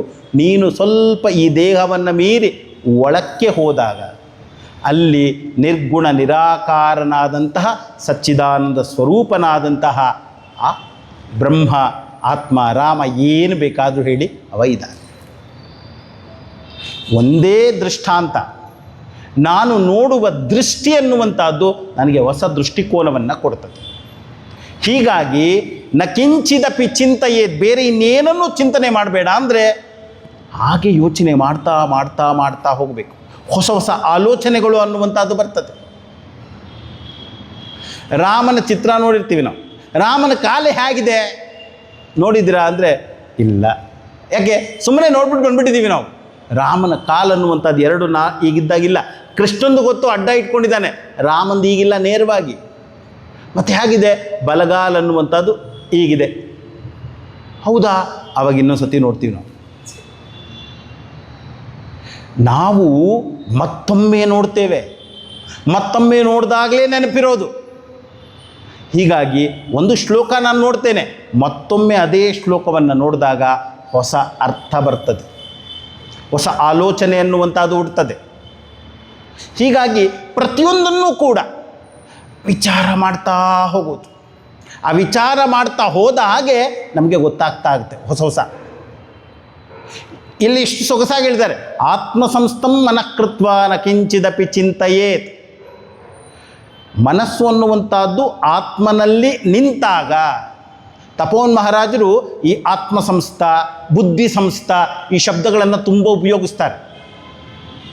ಆತ್ಮಸಂಸ್ಥಂ ಮನಃಕೃತ್ವ, ಬುದ್ಧಿ ಸಂಸ್ಥಂ ಮನಃಕೃತ್ವ, ಅಲ್ಲಿ ನಿಲ್ಲಿಸುವುದು ಮನಸ್ಸನ್ನು. ನ ಕಿಂಚಿದಪಿ ಚಿಂತೆಯೇತ್, ಬೇರೆ ಇನ್ನೇನನ್ನು ಮಾಡಬೇಡ. ರೆವೆಲ್, ಅಲ್ಲೇ ನೀನು ಅದೇ ತತ್ವದಲ್ಲಿ ಮುಳುಗು. ಆ ತತ್ವದಲ್ಲಿ ಮುಳುಗುವುದು ಅಂದ್ರೇನು? ಅದನ್ನು ವಿಚಾರ ಮಾಡುವುದು. ಈ ವಿಚಾರ ಮಾಡಿದಾಗ ನಮಗೇನಾಗುತ್ತೆ? ಅಲ್ಲಿ ಸ್ಪಷ್ಟತೆ ಬರ್ತದೆ. ನಂತರ ಇನ್ನೊಂದು ಸಾಧನೆ ಏನದು? ಯತೋ ಯತೋ ನಿಶ್ಚರತಿ ಮನಶ್ಚಂಚಲಮಸ್ಥಿರಂ ತತಸ್ತತೋ ನಿಯಮ್ಯೈತದ್ ಆತ್ಮನ್ಯೇವ ವಶಂ ನಯೇತ್. ಯತೋ ಯತೋ ನಿಶ್ಚರತಿ, ಯಾವಾಗ ಯಾವಾಗ ಮನಸ್ಸು ಅನ್ನುವಂಥದ್ದು ಬಾಹ್ಯ ವಿಷಯಗಳ ಕಡೆಗೆ ಹೋಗ್ತದೋ ಇಮಿಡಿಯೇಟಾಗಿ ಅದನ್ನು ಹೇಳ್ಕೊಂಡು ಬಾ. ತುಂಬ ಕಷ್ಟ. ಯಾಕೆ? ಎಷ್ಟೋ ಹೊತ್ತಾದ್ಮೇಲೆ ಗೊತ್ತಾಗುತ್ತೆ, ಓ ನಾನು ಧ್ಯಾನಕ್ಕೆ ಅಂತ ಕೂತಿದ್ದೀನಿ ಅಂತ. ನಮ್ಮ ಮನಸ್ಸು ಧ್ಯಾನಕ್ಕೆ ಅಂತ ಕೂತ್ಕೊಳ್ತೀವಿ ಅಥವಾ ಜಪ ಮಾಡಲಿಕ್ಕೆ ಅಂತ ಕೂತ್ಕೊಳ್ತೀವಿ. ಶ್ರೀರಾಮ್ ಜಯರಾಮ್ ಜೈ ಜಯರಾಮ್ ಅಂದಿದ ತಕ್ಷಣ ಜಯರಾಮ ನೆನಪಾಗ್ತಾನೆ ನಮಗೆ. ಯಾವ ಜಯರಾಮ? ಎಲ್ಲೋ ಇದ್ದಾವ.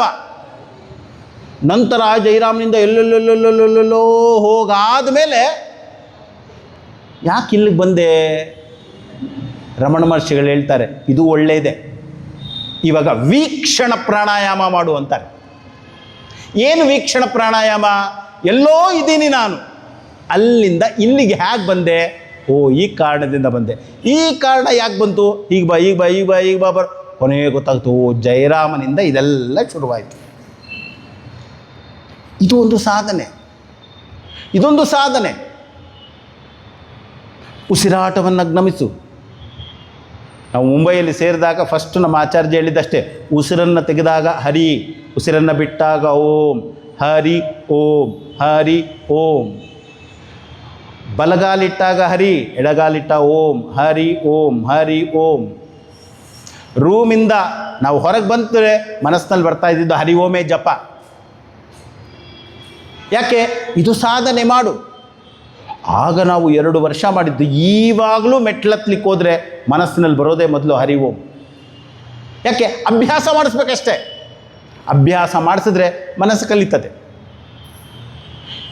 ಈ ಚಂಚಲವಾದ ಮನಸ್ಸು ಯಾವಾಗ ಹೊರಗೆ ಹೋಗುತ್ತೋ ಆಗ ಒಳಕ್ಕೆ ಕರ್ಕೊಂಡು ಬಾ. ಆ ಒಳಕ್ಕೆ ಕರ್ಕೊಂಬರುವುದೇನಿದೆಯಲ್ಲ ಅದೇ ಸಾಧನೆ. ನಿಮಗೆಲ್ಲ ಗೊತ್ತಿರ್ಬೋದು, ಬ್ರಹ್ಮಚೈತನ್ಯ ಗೊಂದೋಲೇಕರ್ ಮಹಾರಾಜ್ ಅಂತ ಒಬ್ಬ ದೊಡ್ಡ ಸಂತರಾಗೋದು. ನಮ್ಮ ಸಚ್ಚಿದಾನಂದೇಂದ್ರ ಜ್ಞಾನೇಂದ್ರ ಸಚ್ಚಿದಾನಂದ ಹೊಳೆ ನರಸಿಂಹ ಸ್ವಾಮೀಜಿಗಳಿದ್ದಾರಲ್ಲ, ಅವರು ನಂಬ್ತಾ ಇದ್ದಿದ್ದು ಒಬ್ಬರನ್ನೇ, ಬ್ರಹ್ಮಚೈತನ್ಯರನ್ನು. ಶಂಕರರು ಮತ್ತು ಬ್ರಹ್ಮಚೈತನ್ಯರು. ನೀವು ಅಲ್ಲಿಗೋದ್ರೆ ದೊಡ್ಡ ಫೋಟೋ ಇದೆ ಬ್ರಹ್ಮಚೈತನ್ಯರದ್ದು. 13 ಕೋಟಿ ರಾಮ ಜಪ ಅಂತ, 13 ಕೋಟಿ ರಾಮ ಜಪ ಮಾಡಿಸೋದು. ಯಾಕೆ? ಓಂ ಶ್ರೀರಾಮ್ ಜೈ ರಾಮ್ ಜೈ ಜೈ ರಾಮ್ ಅಂದರೆ ಒಟ್ಟು 13 ಅಕ್ಷರ ಆಗುತ್ತೆ. ಒಂದೊಂದು ಅಕ್ಷರವನ್ನು 1 ಕೋಟಿ ಸತಿ ಚಿಂತಾಮಣಿಯಲ್ಲಿ ಮಾಡಿಸಿದ್ದಾರೆ. ಅವರು ಎಲ್ಲೆಲ್ಲಿ ಹೋಗ್ತಾರೋ ಎಲ್ಲ ಕಡೆ ಮಾಡಿಸಿದ್ದಾರೆ. ಬೆಂಗಳೂರಿನಲ್ಲೂ ಮಾಡಿಸಿದ್ದಾರೆ, ಹನುಮಂತ ನಗರದಲ್ಲಿ, ಬೆಂಗಳೂರಿಗೂ ಬಂದಿದ್ದಾರೆ. ಅವರ ಶಿಷ್ಯ ಬ್ರಹ್ಮಾನಂದರು ಅಂತ ಸಂಸ್ಕೃತದಲ್ಲಿ ಮಾತನಾಡ್ತಾ ಇದ್ರಂತವ್ರು. ಯಾರ ಹತ್ರ ಹೋಗಿ? ಬ್ರಹ್ಮಚೈತನ್ಯರ ಹತ್ರ. ಅವ್ರು ಹೇಳಿದ್ರಂತೆ ಶ್ರೀರಾಮ್ ಜೈ ರಾಮ್ ಜೈ ಜೈ ರಾಮ್ ಮಾಡು ಅಂತ. ಆವತ್ತಿನಿಂದ ಅವರು ಸಂಸ್ಕೃತ ಮಾತನಾಡೋದನ್ನು ಬಿಟ್ಟು ಎಲ್ಲ ಸಮಯದಲ್ಲೂ ಶ್ರೀರಾಮ್ ಜೈ ರಾಮ್ ಜೈ ಜೈ ರಾಮ್. ಅಂತಹ ದೊಡ್ಡ ಸಂತರು. ಅವ್ರ ಹತ್ರಕ್ಕೆ ಒಬ್ಬ ಹೋಗ್ತಾನೆ. ಹೋಗ್ಬಿಟ್ಟು ಏನು ಸಾಧನೆ ಮಾಡಲಿ ಅಂತ. ಬ್ರಹ್ಮಚೈತನ್ಯರು ಒಂದು ಮಾಲೆ ತೆಗೆದುಕೊಂಡು ಬಂದವರೆಲ್ರಿಗೂ ಒಂದು ಮಾಲೆ ಕೊಡ್ತಾಯಿದ್ರು. ನೀವು ಇವತ್ತಿಗೂ ಗೊಂದಾವಲೆಗೆ ಹೋದರೆ ಅಲ್ಲಿ ನನಗೆ ಗೊತ್ತಿರೋ ಪ್ರಕಾರ 100-200 ರೂಮ್ಸ್ ಕಟ್ಟಿದ್ದಾರೆ. ಯಾರೇ ಜಪ ಮಾಡ್ತೀನಿ ಅಂದರೆ ಶ್ರೀರಾಮ್ ಜೈ ರಾಮ್ ಜೈ ಜೈ ರಾಮ್ ಮಾಲೆ ಕೊಡ್ತಾರೆ. ರೂಮಲ್ಲಿರು, ಬ್ರೇಕ್ಫಾಸ್ಟ್ ಲಂಚ್ ಡಿನ್ನರ್ 3 ಕೊಡ್ತೇವೆ, ಇರು ಜಪ ಮಾಡು ಅಷ್ಟೇ. ಜಪ ಮಾಡ್ತೀನಿ ಅಂದರೆ ಕೊಡ್ತಾರೆ. ಸೊ ಜಪ ಮಾಲೆ ಕೊಟ್ಟರು, ಶ್ರೀರಾಮ್ ಜೈ ರಾಮ್ ಜೈ ಜೈ ರಾಮ್. ಕೊಟ್ಟಿದ್ದ ತಕ್ಷಣವೇ ಇಮಿಡಿಯೇಟ್ ನಮ್ಮದು ಪ್ರಶ್ನೆ, ಎಷ್ಟು ಮಾಡಬೇಕು ನಾನು? ನಮ್ಮ ಪ್ರಶ್ನೆ ಏನು? ಎಷ್ಟು ಮಾಡಬೇಕು? ಎಷ್ಟು ಮಾಡೋಕ್ಕಾಗುತ್ತೋ ಅಷ್ಟು ಮಾಡು. ಜಪಮಾಲೆ ಕೊಟ್ಟರು. ಆಯಿತು, ಅವನೊಂದು ತಿಂಗಳು 2 ತಿಂಗಳು ಆದಮೇಲೆ ಮತ್ತೆ ಬ್ರಹ್ಮಚೈತನ್ಯರ ಹತ್ರಕ್ಕೆ ಹೋಗ್ತಾನೆ. ಮಹಾರಾಜ್, ಇವಾಗ ನಾನು ಸಾಧನೆಯಲ್ಲಿ ಮುಂದುವರಿತಾ ಇದ್ದೀನಿ ಅಂತ ನಂಗೆ ಗೊತ್ತಾಗೋದೇ ಹೇಗೆ? ಶುರು ಮಾಡಿದ್ದಿನ 2 ತಿಂಗಳು, ನಾನು ಹೈಯರ್ ಸ್ಟೇಜ್ಗೆ ಹೋಗ್ತಾ ಇದ್ದೀನಿ ಅಂತ ನಂಗೆ ಗೊತ್ತಾಗೋದು ಹೇಗೆ? ಅದಕ್ಕೆ ಬ್ರಹ್ಮಚೈತನ್ಯರು ಹೇಳ್ತಾರೆ, ಅಲ್ಲಪ್ಪ ನೀನು ಜಪ ಮಾಡಬೇಕಾದ್ರೆ ಹೇಗಿರ್ತದೆ ನಿನ್ನ ಮನಸ್ಸು ಅಂತ. ಆರಂಭದಲ್ಲಿ ಶುರು ಮಾಡ್ತೀನಿ ಮಹಾರಾಜ್, ಶ್ರೀರಾಮ್ ಜೈ ರಾಮ್ ಜೈ ಜೈ ರಾಮ್, ಶ್ರೀರಾಮ್ ಜೈ ರಾಮ್ ಜೈ ರಾಮ್. ಆಮೇಲೆ ಏನೋ ಒಂದು ಟಣ್ ಅಂತನೋ ಒಂದು ಹಾರನ್ನು ಏನೋ ಕೇಳಿಸ್ತದೆ, ಇಮಿಡಿಯೇಟಾಗಿ ಹಾರನ ಬಗ್ಗೆ ಹೋಗ್ತೀನಿ, ಎಲ್ಲೆಲ್ಲೆಲ್ಲೆಲ್ಲೋ ಹೋಗ್ತದೆ, ಡಿಸ್ಟರ್ಬ್ ಆಗೋಗ್ಬಿಡ್ತೀನಿ. ಬಟ್ ಬಿಡಲ್ಲ, ನಾನು ದಿನಕ್ಕೆ ಇಷ್ಟು ಮಾಲೆ ಮಾಡೇ ಮಾಡ್ತೀನಿ. ಆಗ ಮಹಾರಾಜ್ ಹೇಳ್ತಾರೆ, ನೀನು ಜಪ ಮಾಡಬೇಕಾದ್ರೆ ಹೊರ ಜಗತ್ತಿನ ವಿಷಯಗಳು ನಿನ್ನನ್ನು ಡಿಸ್ಟರ್ಬ್ ಮಾಡ್ತಾ ಇದೆ ಅಲ್ವಾ? ಹೌದು. ನಿನ್ನ ಪ್ರಶ್ನೆ ಏನು? ನಾನು ಸಾಧನೆಯಲ್ಲಿ ಮುಂದುವರಿತಾ ಇದ್ದೀನಿ, ಹೇಗೆ ಗೊತ್ತಾಗುತ್ತೆ? ಅದಕ್ಕೆ ಬ್ರಹ್ಮಚೈತನ್ಯರು ಹೇಳ್ತಾರೆ, ನೋಡು, ಜಪ ಮಾಡಬೇಕಾದ್ರೆ ಹೊರ ಜಗತ್ತಿನ ವಿಷಯಗಳು ನಿನ್ನನ್ನು ಡಿಸ್ಟರ್ಬ್ ಮಾಡ್ತದೆ. ನೀನು ಹೊರ ಜಗತ್ತಿನಲ್ಲಿ ಇದ್ದಾಗ ಒಂದು ವೇಳೆ ರಾಮನಾಮ ನಿನ್ನನ್ನು ಡಿಸ್ಟರ್ಬ್ ಮಾಡಿದ್ರೆ ನೀನು ಬೆಳೆದಿದ್ಯಾ. ಹೊರಗಡೆ ಇದ್ದಾಗ ರಾಮನಾಮ ಡಿಸ್ಟರ್ಬ್ ಮಾಡಬೇಕು. ಜಪ ಮಾಡ್ತಾ ಇದ್ದಾಗ ಹೊರಗಡೆ ವಿಷಯ ಡಿಸ್ಟರ್ಬ್ ಮಾಡಿದ್ರೆ ನೀನು ಬಾಹ್ಯ ಪ್ರಪಂಚದಲ್ಲಿದ್ದಾಗ ನಿನಗೆ ಶ್ರೀರಾಮ್ ಜೈ ರಾಮ್ ಜೈ ಜೈ ರಾಮ್ ಡಿಸ್ಟರ್ಬ್ ಮಾಡಬೇಕು. ಅದು ನಾವು ಮಾಡಬೇಕಾದ್ರೆ ಅಂಡ್ ಡಿಸ್ಟರ್ಬ್ ಮಾಡ್ತದೆ. ನಾನು ಹೇಳಿದ್ನಲ್ಲ, ನಾವು 2.5 ವರ್ಷ ವೇದಾಂತ ಕೋರ್ಸಲ್ಲಿ ಹರಿ ಓಂ ಹರಿ ಓಂ ಹರಿ ಓಂ ಜಪ ಅನ್ನುವಂಥದ್ದನ್ನು ನಡೆದಾಗ ಎಲ್ಲೋದ್ರೂ ಅದೇ ಮಾಡ್ತಾಯಿದ್ವಿ. ಇವತ್ತಿಗೂ ಕೂಡ ನಾನು ಒಂದು ವೇಳೆ 11:30ಗೆ ನನಗೆ ಕ್ಲಾಸ್ಗೆ ಹೋಗಬೇಕು ಒಂದು ಕಡೆಗೆ ಅಂದಾಗ ರೂಮ್ ಬಾಗಿಲು ಹಾಕಿದ ತಕ್ಷಣ ಮನಸ್ಸಿನಲ್ಲಿ ಫಸ್ಟು ಹೆಜ್ಜೆ ಇಡಬೇಕಾದ್ರೆ ಹರಿ ಓಂ ಹರಿ ಓಂ, ಬೇರೆ ಎಲ್ಲ ಮರ್ತೋಗುತ್ತೆ, ಬರೀ ಹರಿ ಓಂ ಹರಿ ಓಂ ಹರಿ ಓಂ ಹರಿ ಓಮೇ ಬರ್ತದೆ. ಅದು ಡಿಸ್ಟರ್ಬ್ ಮಾಡ್ತದೆ. ನೀವು ಟ್ರೈ ಮಾಡಿ. ನಾನು ವಾಕಿಂಗ್ ಮಾಡೋಕ್ಕೆ ಹೋದಾಗ ಹರಿ ಓಂ ಅಥವಾ ನನ್ನ ಇಷ್ಟ ದೇವರು ಓಂ ನಮಃ ಶಿವಾಯ ಶ್ರೀರಾಮ್ ಶ್ರೀರಾಮ್ ಶ್ರೀರಾಮ್ ಮಾಡ್ತೀನಿ ಅಂತ ಮಾಡಿ. ಆರಂಭದಲ್ಲಿ ಮರ್ತೋಗ್ಬೋದು, ಒಂದಷ್ಟು ದಿನ ನೆನಪಿರಲ್ಲ, 2 ತಿಂಗಳು ಮಾಡಿ. ನೆಕ್ಸ್ಟ್ ಅದಾದ ಮೇಲೆ ನೀವು ಶೂ ಬಾಗಿಲು ದಾಟಿದ ತಕ್ಷಣ ಮನಸ್ಸಿನಲ್ಲಿ ಫಸ್ಟ್ ಬರೋದೇ ಹರಿ ಓಂ. ಅದು ಡಿಸ್ಟರ್ಬ್ ಮಾಡುತ್ತೆ. ಏನು ಪ್ರಯೋಜನ ಅಂದರೆ ಬೇರೆದ್ರ ಬಗ್ಗೆ ತಲೆ ಕೆಡಿಸ್ಕೊಂಡು ಹಾಳಾಗುವುದಕ್ಕಿಂತ ಮನಸ್ಸು ಶಾಂತವಾಗಿರ್ತದೆ ಅಷ್ಟೇ. ಹೀಗಾಗಿ ಯಾವಾಗ ಮನಸ್ಸು ಹೊರ ವಿಷಯಕ್ಕೆ ಹೋಗ್ತದೋ ಆವಾಗ ಇಮಿಡಿಯೇಟಾಗಿ ಅದನ್ನು ಒಳಕ್ಕೆ ತಂದು ಆತ್ಮನಿ ಏವ ವಶಂ ನಯೇತ್, ಆತ್ಮನಲ್ಲಿ ಅದನ್ನು ತಂದು ನಿಲ್ಲಿಸಬೇಕು. ಆತ್ಮನಲ್ಲಿ ಅಂದ್ರೇನು? ನನ್ನಲ್ಲಿ, ನನ್ನ ನಿಜ ಸ್ವರೂಪದಲ್ಲಿ ತಂದು ನಿಲ್ಲಿಸಬೇಕು. ಶಾಸ್ತ್ರಾಧ್ಯಯನ ಮಾಡು, ಶಾಸ್ತ್ರ ಚಿಂತನೆ ಅನ್ನುವಂಥದ್ದನ್ನು ಮಾಡು. ನೋಡಿ, ಹಿಂದಿನ ಕಾಲದಲ್ಲಿ ಚಂದದಲ್ಲಿ ಕಲಿತಾ ಇದ್ರು. ಅವರು ವ್ಯಾಖ್ಯಾನಗಳನ್ನು ಬರೀತಾ ಇದ್ರು, ಟೀಕೆ ಟಿಪ್ಪಣಿಗಳನ್ನು ಬರೀತಾ ಇದ್ರು. ಏತಕ್ಕೆ? ತಮ್ಮ ಮನಸ್ಸನ್ನು ತಾವು ನಿಗ್ರಹಿಸಲಿಕ್ಕೆ. ಶಂಕರಾಚಾರ್ಯರು ಭಗವದ್ಗೀತೆ ಮೇಲೆ ಭಾಷ್ಯ ಬರೆದ್ರು, ಆನಂದಗಿರಿ ಅದರ ಮೇಲೆ ಟೀಕೆ ಬರೆದ್ರು, ಮಧುಸೂದನ ಸರಸ್ವತಿಗಳು ಅದನ್ನು ಆಧರಿಸಿ ಇನ್ನೊಂದು ಭಾಷ್ಯ ಬರೆದ್ರು, ಗೂಢಾರ್ಥ ದೀಪಿಕಾ ಅಂತ.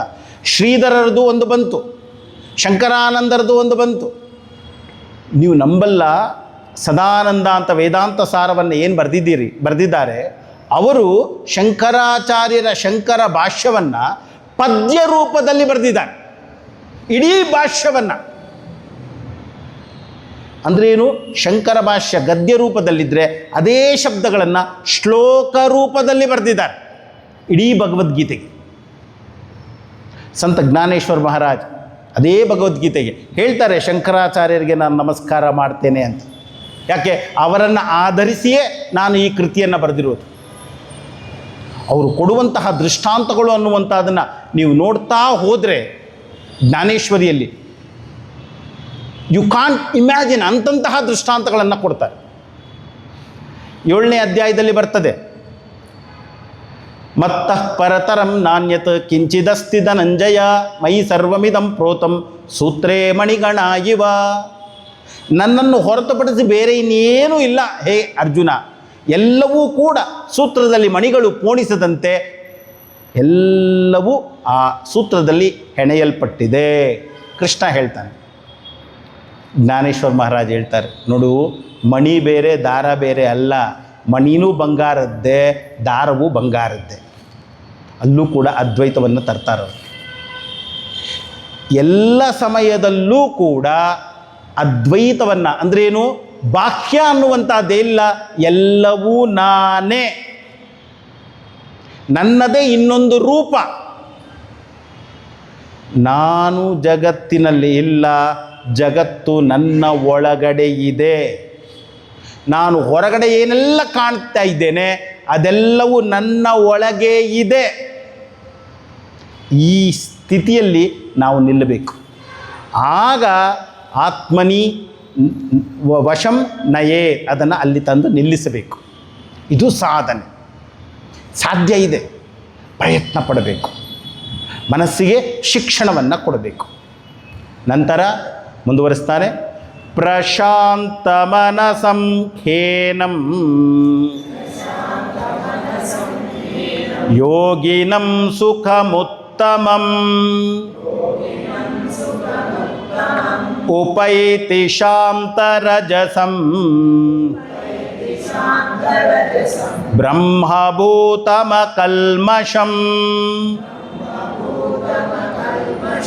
ಯಾಕೆ ಹೀಗೆ ಮಾಡಬೇಕು? ಪ್ರಶಾಂತ ಮನಸಂ ಅಕಲ್ಮಷಂ ಶಾಂತರಜಸಂ.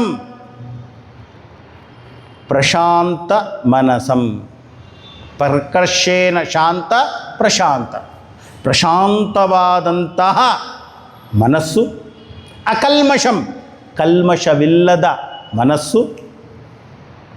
ನಂತರ ಶಾಂತರಜಸಂ, ರಜೋಗುಣ ಶಾಂತವಾದ ಮನಸ್ಸು. ಯಾಕೆ ರಜೋಗುಣ? ಕಾಮಕ್ರೋಧರ ಸೋರ್ಸ್ ಯಾವುದು ಅಂದರೆ ರಜೋಗುಣವೇ. 3ನೇ ಅಧ್ಯಾಯದಲ್ಲಿ ಅತಕೇನ ಪ್ರಯುಕ್ತೋಯಂ ಪಾಪಂ ಚರತಿ ಪೂರುಷಃ ಅನಿಚ್ಛನ್ನಪಿ ವಾರ್ಷ್ಣೇಯ ಬಲಾದಿವ ನಿಯೋಜಿತ.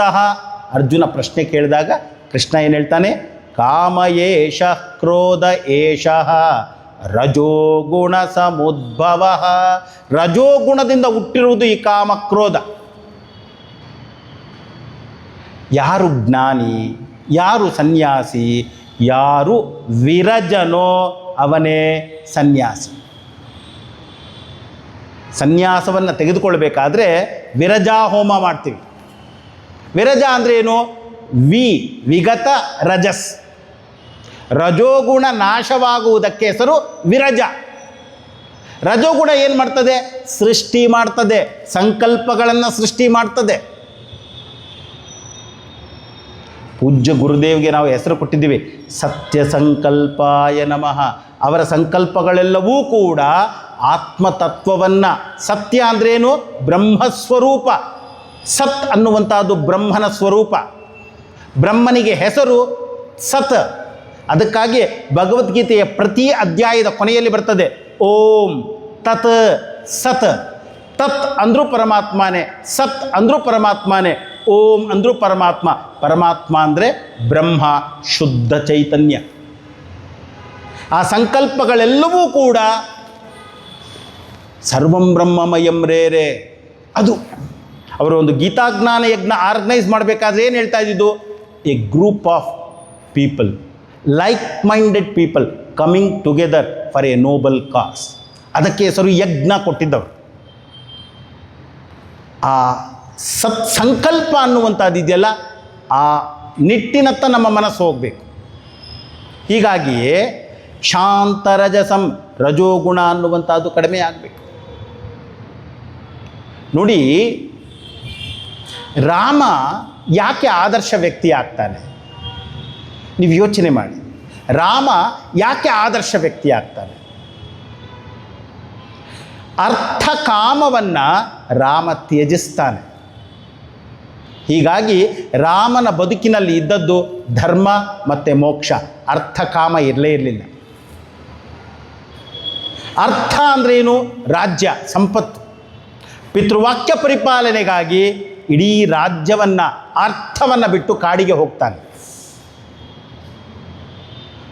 ನಾನು ಎಷ್ಟೋ ಸತಿ ಹೇಳ್ತೇನೆ, ಪಿತೃವಾಕ್ಯ ಪರಿಪಾಲನೆ ಮಾಡಬೇಕಾ ಅಂದರೆ it depends upon the situation. ಎಲ್ಲವೂ ಪಿತೃವಾಕ್ಯ ಅಂತಿಲ್ಲ. ಭರತನನ್ನು ಪೂಜಿಸ್ತೇವೆ, ಯಾಕೆ? ಪಿತೃವಾಕ್ಯ ಪರಿಪಾಲನೆ ಮಾಡಲಿಲ್ಲ, ಅದಕ್ಕೋಸ್ಕರ.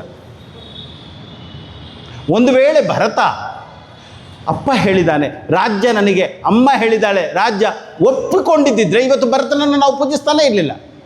ರಾಮನಿಗಿಂತ ಕಠಿಣತರವಾದ ತಪಸ್ಸನ್ನು ಮಾಡ್ದವ. ರಾಮಾಯಣಗಳಲ್ಲಿ ಹೇಳ್ತಾಳೆ, ರಾಮ ನೆಲದ ಮೇಲೆ ಮಲಗ್ತಾನೆ, ಭೂಮಿಯ ಮೇಲೆ ನಾನು ಅವನಿಗಿಂತ ಕೆಳಗೆ ಅಂತ ಒಂದು ಹೊಂಡ ತೆಗೆದು ಅದರಲ್ಲಿ ಮಲ್ಕೊಳ್ತಾ ಇದ್ನಂತೆ ರಾಮ. ಅದು ಭರತ. ನಾನು ರಾಮನಿಗಿಂತ ಕೆಳಗೆ, ಸಿಂಹಾಸನದ ಮೇಲೆ ಪಾದುಕೆಯನ್ನಿಟ್ಟ, ತಾನು ಕೂಡಲಿಲ್ಲ. ರಾಮ ರಾಜ್ಯ ಅಂದರೆ ಹೇಳ್ತಾರೆ ಭರತ ಆಳಿದಾಗ ಅಂತ. ಅರ್ಥವನ್ನು ಬಿಟ್ಟ ರಾಮ. ಆಯಿತು, ಎಲ್ಲ ರಾಮಾಯಣದ ಕತೆ ಮುಗೀತು. ಬಂದ ದಶರಥ ಇಲ್ಲ, ಅಯೋಧ್ಯೆಯ ರಾಜ ಆದ. ನೀವು ಉತ್ತರ ರಾಮಚರಿತ ಅಂತ ಭವಭೂತಿಯ ಒಂದು ಬಹಳ ಸೊಗಸಾದಂತಹ ಕೃತಿ ಓದಬೇಕು. ಆ ನಾಟಕ ಶುರುವಾಗುವುದು ಹೇಗೆ ಅಂದರೆ, ಒಂದು ದೊಡ್ಡ ಅರಮನೆಯಲ್ಲಿ ಒಬ್ಬ ಚಿತ್ರಕಾರ ಇಡೀ ರಾಮಾಯಣದ ರಾಮನ ಕತೆ ಅನ್ನುವಂಥದ್ದನ್ನು ಚಿತ್ರಿಸಿರ್ತಾನೆ. ಲಕ್ಷ್ಮಣ ಬಂದು ಹೇಳ್ತಾನೆ, ಅಣ್ಣ ಆ ಚಿತ್ರಕಾರ ಎಲ್ಲವನ್ನ ಬಿಡಿಸಿ ತಂದಿದ್ದಾನೆ ಅಂತಾನೆ. ಸೀತೆ ಗರ್ಭಿಣಿ, ಕರ್ಕೊಂಬರ್ತಾನೆ, ತೋರಿಸ್ತಾನೆ, ನೋಡಿ ಇದು ಇದು ಇದು ಎಲ್ಲ ಎಕ್ಸ್ಪ್ಲೈನ್ ಮಾಡ್ತಾ ಹೋಗ್ತಾ ಇರ್ತಾನೆ. ಆಗ ಅವರು ವಿಶ್ವಾಮಿತ್ರವ್ರಿಗೆ ಬಲ ಮತ್ತು ಅತಿಬಲ ಅನ್ನುವಂತಹ ಎರಡು ವರಗಳನ್ನು ಕೊಟ್ಟಿರ್ತಾರೆ, ಒಂದು ಅಸ್ತ್ರಗಳನ್ನು. ರಾಮ ಹೇಳ್ತಾನೆ, ನೋಡು, ಗರ್ಭದಲ್ಲಿರುವ ನಿನ್ನ ಮಕ್ಕಳಿಗೆ ಅವರು ಹುಟ್ಟುತ್ತಾನೆ ಈ ಎರಡು ಅಸ್ತ್ರಗಳು ಅವರಿಗೆ ಕರಗತವಾಗಿರುತ್ತದೆ ಅಂತ. ಕೊನೆಯಲ್ಲಿ ಆ ಎರಡು ಅಸ್ತ್ರಗಳಿಂದಾನೇ ರಾಮನಿಗೆ ಗೊತ್ತಾಗುತ್ತೆ ಇವರು ನನ್ನ ಮಕ್ಕಳು ಅಂತ. ಉತ್ತರ ರಾಮಚರಿತ್ರ ಅನ್ನುವಂಥದ್ದು ನೀವು ನೋಡಬೇಕು. ಕೊನೆಯಲ್ಲಿ ಟ್ವಿಸ್ಟ್ ಎಷ್ಟು ಚಂದದಲ್ಲಿದ್ದಾರೆ ಅಂದರೆ, ವಾಲ್ಮೀಕಿಗಳು ರಾಮನ ಮುಂದೆ ರಾಮಾಯಣದ ಕತೆ ಆಡಿಸಿ ಅದರಲ್ಲಿ ನಿಜವಾದ ಸೀತೆಯ ಪಾತ್ರ ಮಾಡಿಸ್ತಾರೆ. ಸಂಸ್ಕೃತ ಸಾಹಿತ್ಯ ಅನ್ನುವಂಥದ್ದನ್ನು ನೀವು ಓದುತ್ತಾ ಹೋದರೆ ಆ ಪುರಾಣದ ಕಥೆಗಳು ಅನ್ನುವಂಥದ್ದನ್ನು, ರಾಮಾಯಣ ಮಹಾಭಾರತ ಕಥೆಗಳನ್ನು ಎಷ್ಟು ಸುಂದರವಾಗಿ ನಮ್ಮ ಮುಂದೆ ತಂದಿಡ್ತಾರೆ ಅಂದರೆ ತತ್ವ ಗೊತ್ತಾಗುತ್ತೆ. ವಜ್ರಾದಪಿ ಕಠೋರಾಣಿ ಮೃದೂನಿ ಕುಸುಮಾದಪಿ. ಈ ತುಳಸಿ ಆ ಒಂದು ಬಹುಭೂತಿಯ ಕೃತಿಯಲ್ಲಿ ಬರುವಂತಹ ವಾಕ್ಯಗಳನ್ನು ನೀವು ನೋಡ್ತಾ ಹೋಗಬೇಕು. ಬಹಳ ಸೊಗಸಾಗಿರುವಂಥದ್ದಿದೆ. ಸೀತೆಯನ್ನು ಕಾಡಿಗೆ ಅಟ್ಟಿದ ಯಾರು? ಮತ್ತೆ ರಾಮ ತನ್ನ ಕಾಮವನ್ನು ಕೂಡ ತ್ಯಜಿಸಿದ. ತನ್ನ ಇಷ್ಟ ಯಾರು? ಸೀತೆ. ಅವಳನ್ನು ಮತ್ತೆ ಬಿಟ್ಬಿಟ್ಟ. ಅಪ್ಪನಿಗಾಗಿ ರಾಜ್ಯವನ್ನು ಬಿಟ್ಟಿದ್ದ, ಪ್ರಜೆಗಳಿಗಾಗಿ ತನ್ನ ಕಾಮ, ತನ್ನ ಇಷ್ಟ ಪತ್ನಿಯನ್ನು ಕೂಡ ತ್ಯಜಿಸ. ಹೀಗಾಗಿ ಆದರ್ಶ ವ್ಯಕ್ತಿ, ಮರ್ಯಾದಾ ಪುರುಷೋತ್ತಮ ಅಂತೀವಿ. ಈ ಮನಸ್ಸು ಅನ್ನುವಂಥದ್ದು ಇದೆಯಲ್ಲ, ಆ ಮನಸ್ಸು ಅನ್ನುವಂಥದ್ದಕ್ಕೆ ಶಿಕ್ಷಣವನ್ನು ಕೊಡಬೇಕಾದ್ರೆ ತುಂಬ ಕಷ್ಟ. ಆತ್ಮನಿಯೇವ ವಶಂ ನಯೇತ್. ಅದನ್ನು ಶಾಂತ ರಜೋಗುಣ ಅನ್ನುವಂಥದ್ದನ್ನು ಮಾಡಬೇಕು. ನಂತರ ಬ್ರಹ್ಮಭೂತಂ ಯೋಗಿನಂ, ಆ ಸಚ್ಚಿದಾನಂದ ಸ್ವರೂಪನಾದಂತಹ ಬ್ರಹ್ಮನ ಏಕೀಭಾವವಾಗಿರುವಂತಹ ಯೋಗಿ ಏನು ಮಾಡ್ತಾನೆ? ಉಪೈತಿ ಸುಖಂ ಉತ್ತಮಂ, ಉತ್ತಮವಾದ ಆನಂದ ಅನ್ನುವಂಥದ್ದನ್ನು ಅವ ಪಡೀತಾನೆ. ಯಾವಾಗ? ಶಾಂತ ರಜಸವಾದಾಗ, ಪ್ರಶಾಂತ ಮನಸ್ಸಾದಾಗ, ನಂತರ ಅವನು ಅಕಲ್ಮಷವಾಗಿ ಬ್ರಹ್ಮಭೂತದಲ್ಲಿ ಒಂದಾದಾಗ. ಈ ರೀತಿ ಆದಾಗ ಅವನಿಗೆ ಶಾಂತಿ, ನೆಮ್ಮದಿ ಎನ್ನುವಂಥದ್ದು ಆ ಯೋಗಿಗೆ ಸಿಗ್ತದೆ. ಅದರಿಂದ ಏನು ಮಾಡಬೇಕು? ಯುಂಜನ್ನೇವಂ ಸದಾತ್ಮಾನಂ ಯೋಗಿ ವಿಗತ ಕಲ್ಮಷಃ ಸುಖೇನ ಬ್ರಹ್ಮ ಸಂಸ್ಪರ್ಶಂ ಅತ್ಯಂತಂ ಸುಖಮಶ್ನುತೆ. ವಿಗತ ಕಲ್ಮಷಃ, ಕಲ್ಮಷಗಳೆಲ್ಲವನ್ನ ದೂರ ಮಾಡಿಕೊಳ್ಬೇಕು. ನೋಡಿ, ಸಂಸ್ಕೃತದಲ್ಲಿ ವಿಗತ, ವಿಗಲಿತ ಈ ಮೂರು, ಅಥವಾ ವೀತ, ಈ ನಾಲ್ಕು ಶಬ್ದಗಳಿಗೂ ಕೂಡ ಬಿಡುವುದು ಅಂತಾನೆ ಅರ್ಥ.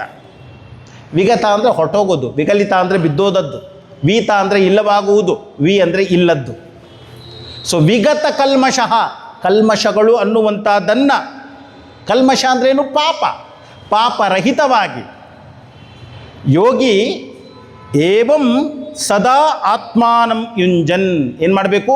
ನಿರಂತರವಾಗಿ ತನ್ನ ಆತ್ಮಸ್ವರೂಪ ಅನ್ನುವಂಥದ್ದೇನಿದೆ ಅದರಲ್ಲಿ ತನ್ನನ್ನು ತಾನು ತೊಡಗಿಸಿಕೊಂಡಿರಬೇಕು.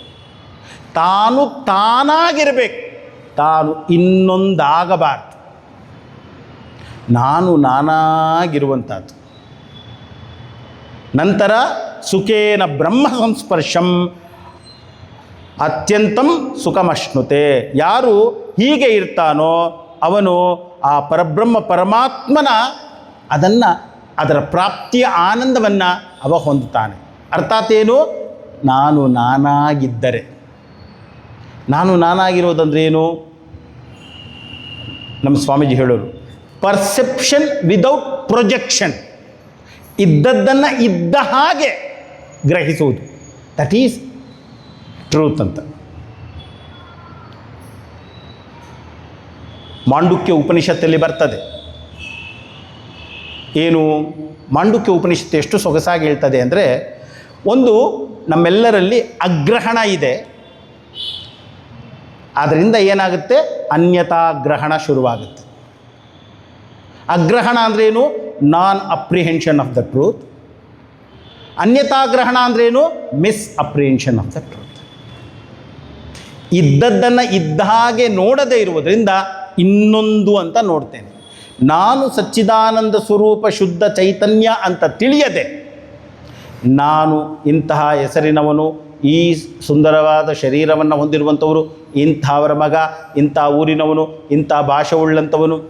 ಇದೆಲ್ಲದಕ್ಕೂ ಸೇರಿ ಆಚಾರ್ಯರು ಕೊಡುವ ಒಂದೇ ಶಬ್ದ ಅಧ್ಯಾಸ. ಅಧ್ಯಾಸ ಅಂದ್ರೇನು? ಅತಸ್ಮಿನ್ ತದ್ಬುದ್ಧಿ ಅಧ್ಯಾಸ. ಅದಲ್ಲದ್ದನ್ನು ಅದು ಅಂತ ತಿಳಿಯುವುದು, ನಾನಲ್ಲದ್ದನ್ನು ನಾನು ಅಂತ ತಿಳಿಯುವುದು.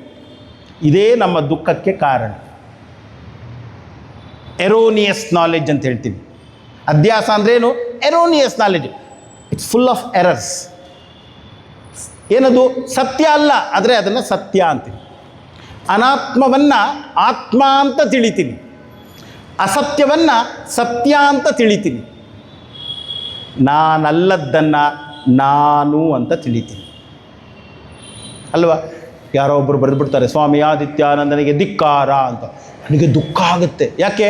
ಆ ಅಕ್ಷರಗಳನ್ನು ನಾನು ಅಂತ ತಿಳಿತೀನಿ. ನಾನು ಅಲ್ಲೇ ಧಿಕ್ಕಾರ ಕಿತ್ತಾಕ್ಬಿಟ್ಟು ಜೈವಾಗಲಿ ಬಂದ್ಬಿಟ್ರೆ ಖುಷಿ ಆಗೋಗ್ಬಿಡುತ್ತೆ ನನಗೆ. ಯಾಕೆ? ಅಕ್ಷರಗಳನ್ನು ನಾನು ಅಂತ ತಿಳಿತೀನಿ.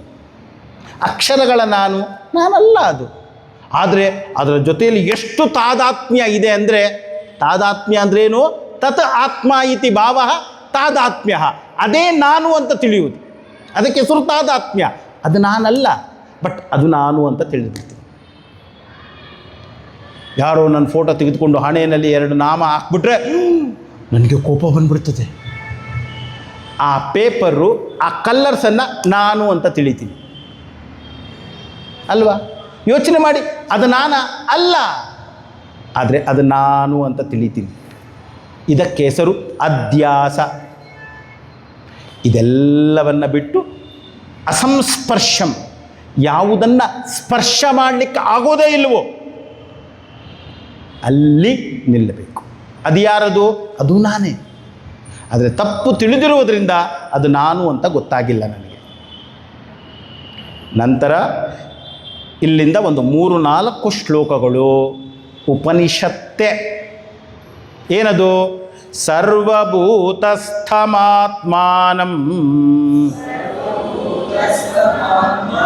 ಸರ್ವಭೂತಾನಿ ಚಾತ್ಮನಿ ಈಕ್ಷತೆ ಯೋಗಯುಕ್ತಾತ್ಮ ಸರ್ವತ್ರ ಸಮದರ್ಶನಃ.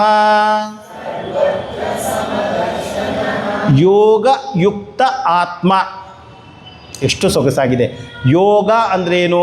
ಬ್ರಹ್ಮಜ್ಞಾನ. ಬ್ರಹ್ಮಜ್ಞಾನ ಉಳ್ಳಂಥವನೇ ಯೋಗಿ. ಯೋಗಿ ಅಂದರೆ ಕರ್ಮಯೋಗಿ ಅಂತಾನೂ ಅರ್ಥ ಇದೆ, ಆತ್ಮ ಅಂದರೆ ಬ್ರಹ್ಮ ಅಂತನೂ ಅರ್ಥ ಇದೆ, ಆತ್ಮ ಅಂದರೆ ಮನಸ್ಸು ಅಂತ ಅರ್ಥ ಇದೆ, ಆತ್ಮ ಅಂದರೆ ದೇಹ ಅಂತ ಅರ್ಥ ಇದೆ, ಆತ್ಮ ಅಂದರೆ ಜೀವ ಅಂತನೂ ಅರ್ಥ ಇದೆ. ಜೀವಾತ್ಮ, ದೇಹಾತ್ಮ ಎಲ್ಲ ಶಬ್ದಗಳಿದೆ. ಯೋಗ ಅಂದರೆ ಆ ಬ್ರಹ್ಮಜ್ಞಾನ. ಬ್ರಹ್ಮಜ್ಞಾನವನ್ನು ಯುಕ್ತ ಹೊಂದಿರುವಂತಹ ಸಾಧಕ, ಜ್ಞಾನಿ, ಸರ್ವತ್ರ ಸಮದರ್ಶನ. ಅವನಿಗೆ ಎಲ್ಲ ಕಡೆಯಲ್ಲಿ ಸಮತ್ವವೇ ಕಾಣಿಸ್ತದೆ, ಸಮತ್ವವೇ ಕಾಣಿಸ್ತದೆ. ಡಿ ವಿ ಜಿಯವರು ಕಗ್ಗದಲ್ಲಿ ಒಂದು ಕಡೆ ಹೇಳ್ತಾರೆ, ಭಾರತದ ಗ್ರಂಥಗಳು ಅನ್ನುವಂಥದ್ದರಲ್ಲಿ ಆಕ್ಸ್ಫರ್ಡ್ನಲ್ಲಿ ಓದ್ತಾರಂತೆ, ಪಾಶ್ಚಿಮಾತ್ಯರ ಗ್ರಂಥಗಳು ಅನ್ನುವಂಥದ್ದನ್ನು ನಾವು ಇಲ್ಲಿ ಓದ್ತೀವಂತೆ. ಯಾಕೆ? ತತ್ವ ಅನ್ನುವಂಥದ್ದು ಒಂದೇ, ತತ್ವ ಅನ್ನುವಂಥದ್ದು ಒಂದೇ. ಎಲ್ಲೆಡೆಯೂ ಇರುವಂತಹ ವಾಸ್ತವ ತತ್ವ ಅನ್ನುವಂಥದ್ದು ಒಂದೇ. ಸೂಫಿ ಸಂತರಲ್ಲೂ ಅದೇ ತತ್ವ ಉಂಟು. ನೀವು ಎಲ್ಲೇ ಹೋಗಿ ಎಲ್ಲೆಡೆಯೂ ಕೂಡ ತತ್ವ ಒಂದೇ. ಏನು? ಸಮದರ್ಶನ. ಸರ್ವಂ ಬ್ರಹ್ಮಮಯಂ ರೇರೆ. ಎಲ್ಲವೂ ಅಣು, ರೇಣು, ತೃಣ, ಕಾಷ್ಟ ಎಲ್ಲವೂ ಒಂದೇ. ನಾವು ಯಾವುದನ್ನು ಗೌರವಿಸ್ತೇವೋ ಅಲ್ಲಿ ನನಗೆ ಮಹಿಮೆ ಕಾಣಿಸ್ತದೆ. ಮಹಿಮೆ ಮನಸ್ಸೋ ತೆಡೆಯು ಮಂಕುತಿಮ್ಮ. ನನ್ನ ಮನಸ್ಸು ಸೋಲಬೇಕು. ಕೆಲವರಿಗೆ ಸಂಗೀತದಲ್ಲಿ ಮನಸ್ಸು ಸೋಲ್ತದೆ, ಕೆಲವರಿಗೆ ಸಾಹಿತ್ಯದಲ್ಲಿ ಮನಸ್ಸು ಸೋಲ್ತದೆ, ಕೆಲವರಿಗೆ ತತ್ವದಲ್ಲಿ ಮನಸ್ಸು ಸೋಲ್ತದೆ. ಶಾಸ್ತ್ರ ಹೇಳ್ತದೆ, ಆತ್ಮಜ್ಞಾನದಲ್ಲಿ ಮನಸ್ಸು ಸೋಲ್ಲಿ ನಂತರ ಎಲ್ಲೆಲ್ಲಿಯೂ ಕೂಡ ನನಗೆ ಆತ್ಮತತ್ವವೇ ಕಾಣಿಸ್ತದೆ. ಅದು ಸಂಗೀತ ಇರಲಿ, ಸಾಹಿತ್ಯ ಇರಲಿ, ಏನೇ ಇರಲಿ. ಅದು ಬಿಸ್ನೆಸ್ ಇರಲಿ, ಆತ್ಮತತ್ವವೇ ಕಾಣಿಸ್ತದೆ. ಆದ್ದರಿಂದ ಸರ್ವತ್ರ ಸಮದರ್ಶನ ಯೋಗಯುಕ್ತಾತ್ಮ ಈಕ್ಷತೆ. ಈ ಬ್ರಹ್ಮಾತ್ಮೈಕ್ಯ ಬೋಧವನ್ನು ಹೊಂದಿರುವಂತಹ ಸಾಧಕ ಏನನ್ನು ಕಾಣ್ತಾನೆ?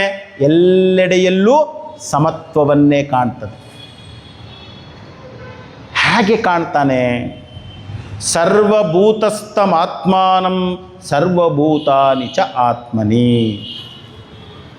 ಆತ್ಮಾನಂ ಸರ್ವಭೂತಸ್ಥಂ. ಈ ಭೂತ ಅನ್ನುವ ಶಬ್ದ ಭೂತ ಪಿಶಾಚಿ ಅಲ್ಲ. ಭೂತ ಅಂದರೆ ಜೀವಿ. ಪ್ರತಿಯೊಂದು ಜೀವವನ್ನು ಭೂತ ಅಂತ ಕರಿತೀವಿ. ಸರ್ವಭೂತ ಅಂದರೆ ಸರ್ವ ಜೀವಿಗಳು, ಸರ್ವ ಪ್ರಾಣಿಗಳು, ಸರ್ವವು ಅದಕ್ಕೆ ಭೂತ ಅಂತ. ಭೂತ ಅಂದ್ರೇನು? ಸೃಷ್ಟಿಯಾಗಿರುವಂಥದ್ದಕ್ಕೆ ಹೆಸರು ಭೂತ. ಭೂಭವ. ಭೂತಸ್ಥ ಅಂದರೆ ಆ ಜೀವಿಯಲ್ಲಿ ಇರುವ. ಸರ್ವಭೂತಸ್ಥ ಅಂದ್ರೇನು? ಎಲ್ಲ ಜೀವಿಗಳಲ್ಲಿ ಇರುವ. ಆತ್ಮಾನಂ ಅಲ್ಲಿರುವಂಥ ಆ ಇಂಡಿವಿಜುವಾಲಿಟಿ ಏನಿದೆ, ನಾನು ನಾನು ಅನ್ನುವಂತಹ ಆತ್ಮತತ್ವ ಏನಿದೆ, ಅದನ್ನು ಸರ್ವಭೂತಾನಿ ಆತ್ಮನಿ, ಆ ಎಲ್ಲವನ್ನು ತನ್ನ ಒಳಗಡೆ. ಅದಕ್ಕೆ ನಾನು ಆರಂಭದಲ್ಲಿ ಹೇಳಿದ್ದು, ಅಧ್ಯಾತ್ಮ ಅಂದರೆ ನಾನು. ಅಧ್ಯಾತ್ಮ ಅಂದರೆ, ಅಧ್ಯಾತ್ಮ ಸಾಧನೆ ಅಂದರೆ ನನ್ನ ಹತ್ತಿರಕ್ಕೆ ನಾನು ಹೋಗುವುದಕ್ಕೆ ಹೆಸರು ಅಧ್ಯಾತ್ಮ. ಎಲ್ಲವೂ ನನ್ನಲ್ಲೇ ಇದೆ ಅಂತ ತಿಳಿಯುವುದಕ್ಕೆ ಹೆಸರು ಅಧ್ಯಾತ್ಮ. ನಾವು ನಂಜನಗೂಡು ಸೆಂಟರ್ ಉದ್ಘಾಟನೆ ಮಾಡಿದಾಗ ಒಂದು ಪುಸ್ತಕ ತರುವ ಸಮರ್ಥ ಹನುಮಾನ್ ಅಂತ ಸ್ವಾಮೀಜಿ ನಿರ್ಧಾರ ಮಾಡಿದ್ರು. ಆಗ ಒಂದಷ್ಟು ಆರ್ಟಿಕಲ್ಸ್ ಎಲ್ಲ ಗುರುದೇವ್ದೇನಿದೆ ಅದನ್ನು ಕನ್ನಡಕ್ಕೆ ಟ್ರಾನ್ಸ್ಲೇಷನ್ ಮಾಡಿ ಪ್ರಿಂಟ್ ಮಾಡುವ, ಎಲ್ರಿಗೂ ಒಂದೊಂದು ಕಾಪಿ ಕೊಡುವ ಅಂತ. ಸೊ ಒಂದು ಗುರುದೇವ್ದೊಂದು ಆರ್ಟಿಕಲ್ ಸಿಕ್ತು, ರಾಮಾಯ ತುಭ್ಯಂ ನಮಃ ಅಂತ ಒಂದು ಆರ್ಟಿಕಲ್. ಯಾವುದೋ ಒಂದು ಹನುಮಾನ್ ಸೋವಿನಿಯರಲ್ಲಿ ಗುರುದೇವ್ ಬರೆದಿದ್ದ ಆರ್ಟಿಕಲ್. ನೀವು ಆರ್ಟಿಕಲ್ ಓದಬೇಕು. ಕನ್ನಡದಲ್ಲಿ ಅನುವಾದ ಮಾಡಿದ್ವಿ, ಪ್ರಿಂಟ್ ಮಾಡಿದ್ದೀವಿ ನಾವು, ಸಿಕ್ಕುತ್ತೆ ಸಮರ್ಥ ಹನುಮಾನ್ ಪುಸ್ತಕದಲ್ಲಿ. ಹೇಳ್ತಾರೆ, ನಾನು ಮೊದಲಿಗೆ ವಾಲ್ಮೀಕಿಗಳಿಗೆ ನಮಸ್ಕಾರವನ್ನು ಮಾಡ್ತೇನೆ. ವಾಲ್ಮೀಕಿಗಳಿಗೆ ನಾನು ನಮಸ್ಕಾರ ಮಾಡ್ತೇನೆ. ಏನು ಬರೀತಾರೆ? ಆ ವಾಲ್ಮೀಕಿಯ ಕಲ್ಪನಾ ಶಕ್ತಿ ಇದೆಯಲ್ಲ, ಹನುಮಂತನನ್ನು ಒಂದು ಕೋತಿಯ ರೂಪದಲ್ಲಿ ಚಿತ್ರಿಸಿದ್ರಲ್ಲ, ಅದಕ್ಕೆ ನಾನು ಅವರಿಗೆ ನಮಸ್ಕಾರವನ್ನು ಮಾಡ್ತೇನೆ. ನಮ್ಮ ಸಂಪ್ರದಾಯದಲ್ಲಿ ಮನಸ್ಸು ಈಸ್ ಈಕ್ವಲ್ ಟು ಕೋತಿ, ಮಂಗಮನ.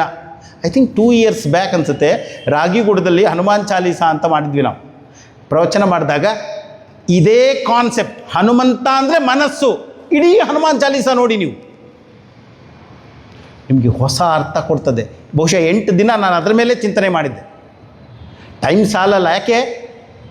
ನೀವು ಮನಸ್ಸು ಈಸ್ ಈಕ್ವಲ್ ಟು ಹನುಮಂತ ಅಂದ್ಕೊಂಡು ಹೋದರೆ, ಜಯ ಹನುಮಾನ ಜ್ಞಾನ ಗುಣ ಸಾಗರ, ಜಯ ಮನಸೆ ಜ್ಞಾನ ಗುಣ ಸಾಗರ, ಜಯ ಕಪಿ ಸತಿ ಹುಲು.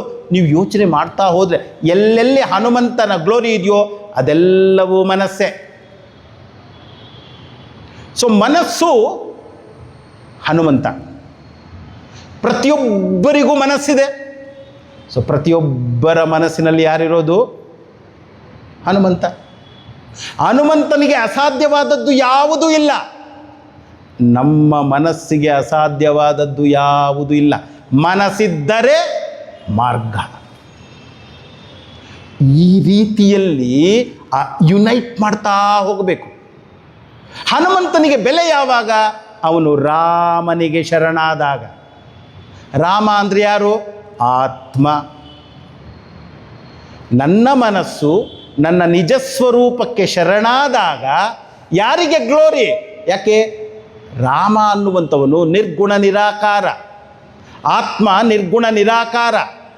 ಕಾಣಿಸುವಂಥದ್ದು ಯಾವುದು? ಮನಸ್ಸು. ಹನುಮಂತನಿಗೆ ಗ್ಲೋರಿ.